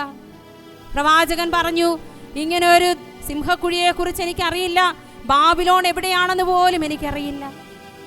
കർത്താവിൻ്റെ ദൂതൻ അവൻ്റെ തലമുടി കുത്തിന് പിടിച്ച് അവനെ പൊക്കിയെടുത്ത് വായുവേഗത്തിൽ ബാബിലോൺ സിംഹക്കുഴിയുടെ മുകളിലേക്ക് കൊണ്ടുവന്നെത്തിച്ചു. എന്നിട്ട് ഹബക്കൂക്ക് പ്രവാചകൻ ദാനിയേലിനോട് ഉറക്കെ വിളിച്ച് പറയുന്നൊരു വചനമുണ്ട്. ദാനിയേലേ, എഴുന്നേൽക്കുക, ദൈവം നിനക്ക് എത്തിച്ചു തന്നിരിക്കുന്ന ഭക്ഷണം കഴിക്കുക.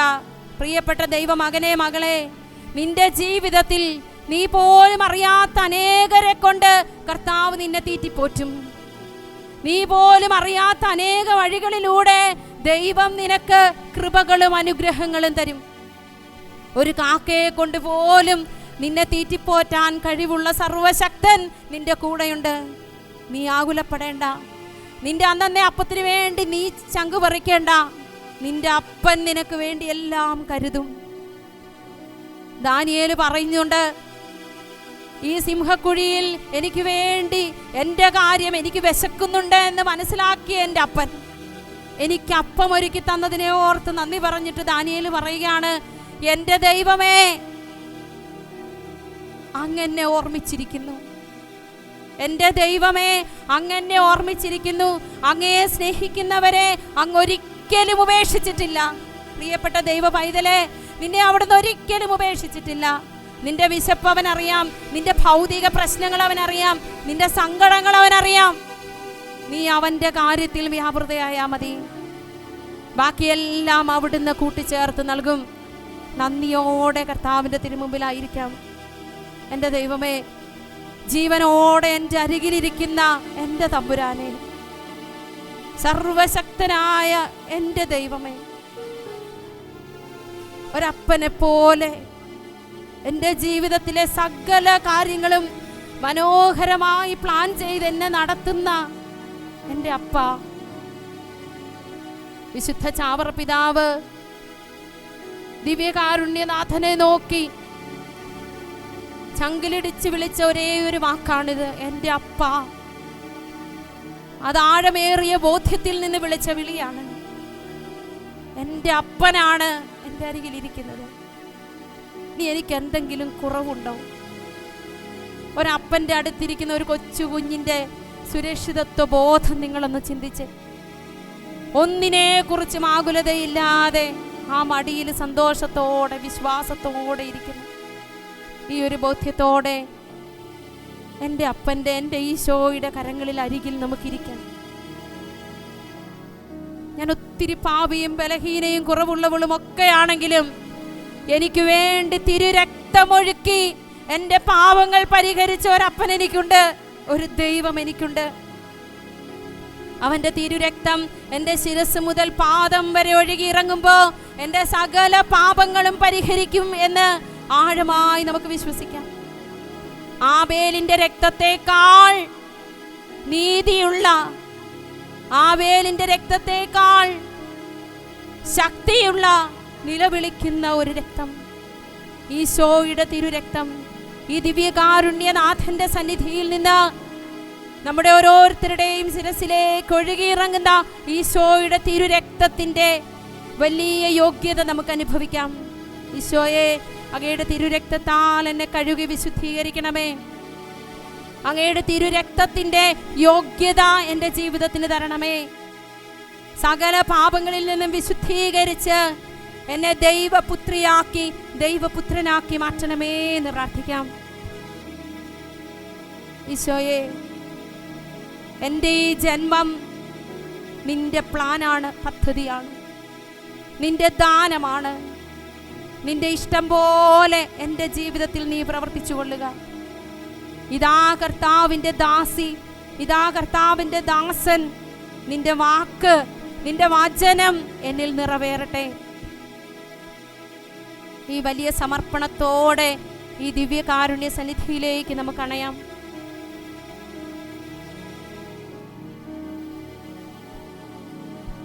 ഈശോയെ, ഞാൻ നിന്റേതാണ്, ഞാൻ എന്നും നിന്റേതായിരിക്കും. ഈ വലിയ സ്നേഹാനുഭവത്തിലേക്ക് എന്നെയും എൻ്റെ കുടുംബത്തെയും നയിക്കണമേ എന്ന് നമുക്ക് പ്രാർത്ഥിക്കാം.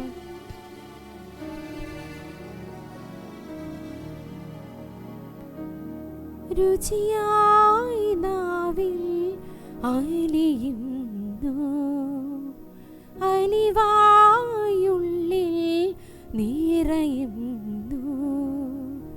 ഇനിയും ഇങ്ങനെ എന്നും നിന്നോട് മാത്രം എൻ്റെ സ്നേഹം. ഇനിയും ഇങ്ങനെ എന്നും നിന്നോട് മാത്രം എൻ്റെ സ്നേഹം. ആ സ്നേഹത്തിൻ ഓർമ്മകൾ മാത്രം മതി എൻ്റെ ഈശോയേ. നിൻ സ്നേഹത്തിൻ ഓർമ്മകൾ മാത്രം മതി. സ്നേഹത്തിൻ ഓർമ്മകൾ മാത്രം മതി എൻ്റെ ഈശോയേ, നിൻ സ്നേഹത്തിൻ ഓർമ്മകൾ മാത്രം മതി, ഓർമ്മകൾ മാത്രം മതി.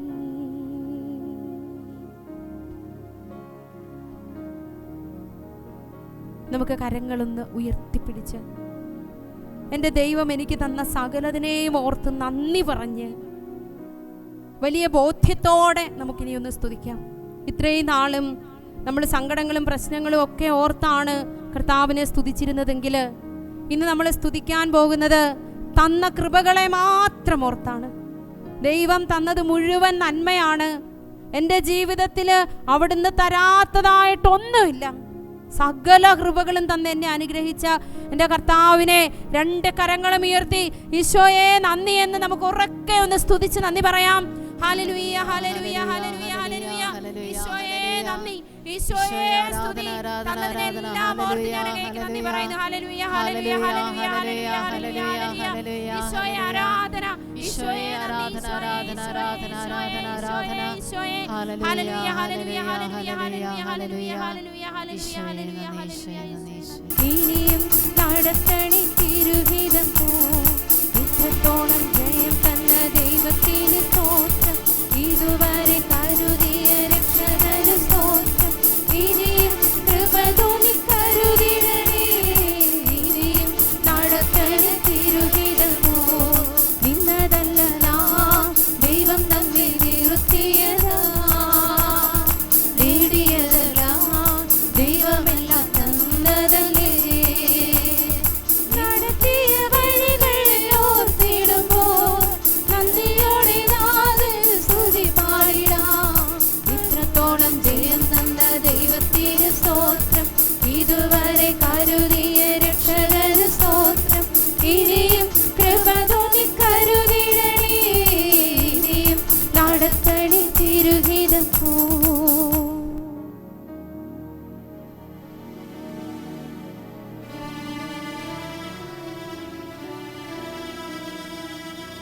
പരിശുദ്ധ ശരീരത്താലും വിലയേറിയ രക്തത്താലും പാപത്തിൻ കറകളിൽ നിന്നും മർത്യനു നീ മോചനമേകി. സകലേശാദിവ്യകടാക്ഷം തൂകണമേ വത്സലസുതരിൽ, നിർമ്മലരായി ജീവിച്ചിടുവാൻ ചിന്തണമേ ദിവ്യവരങ്ങൾ.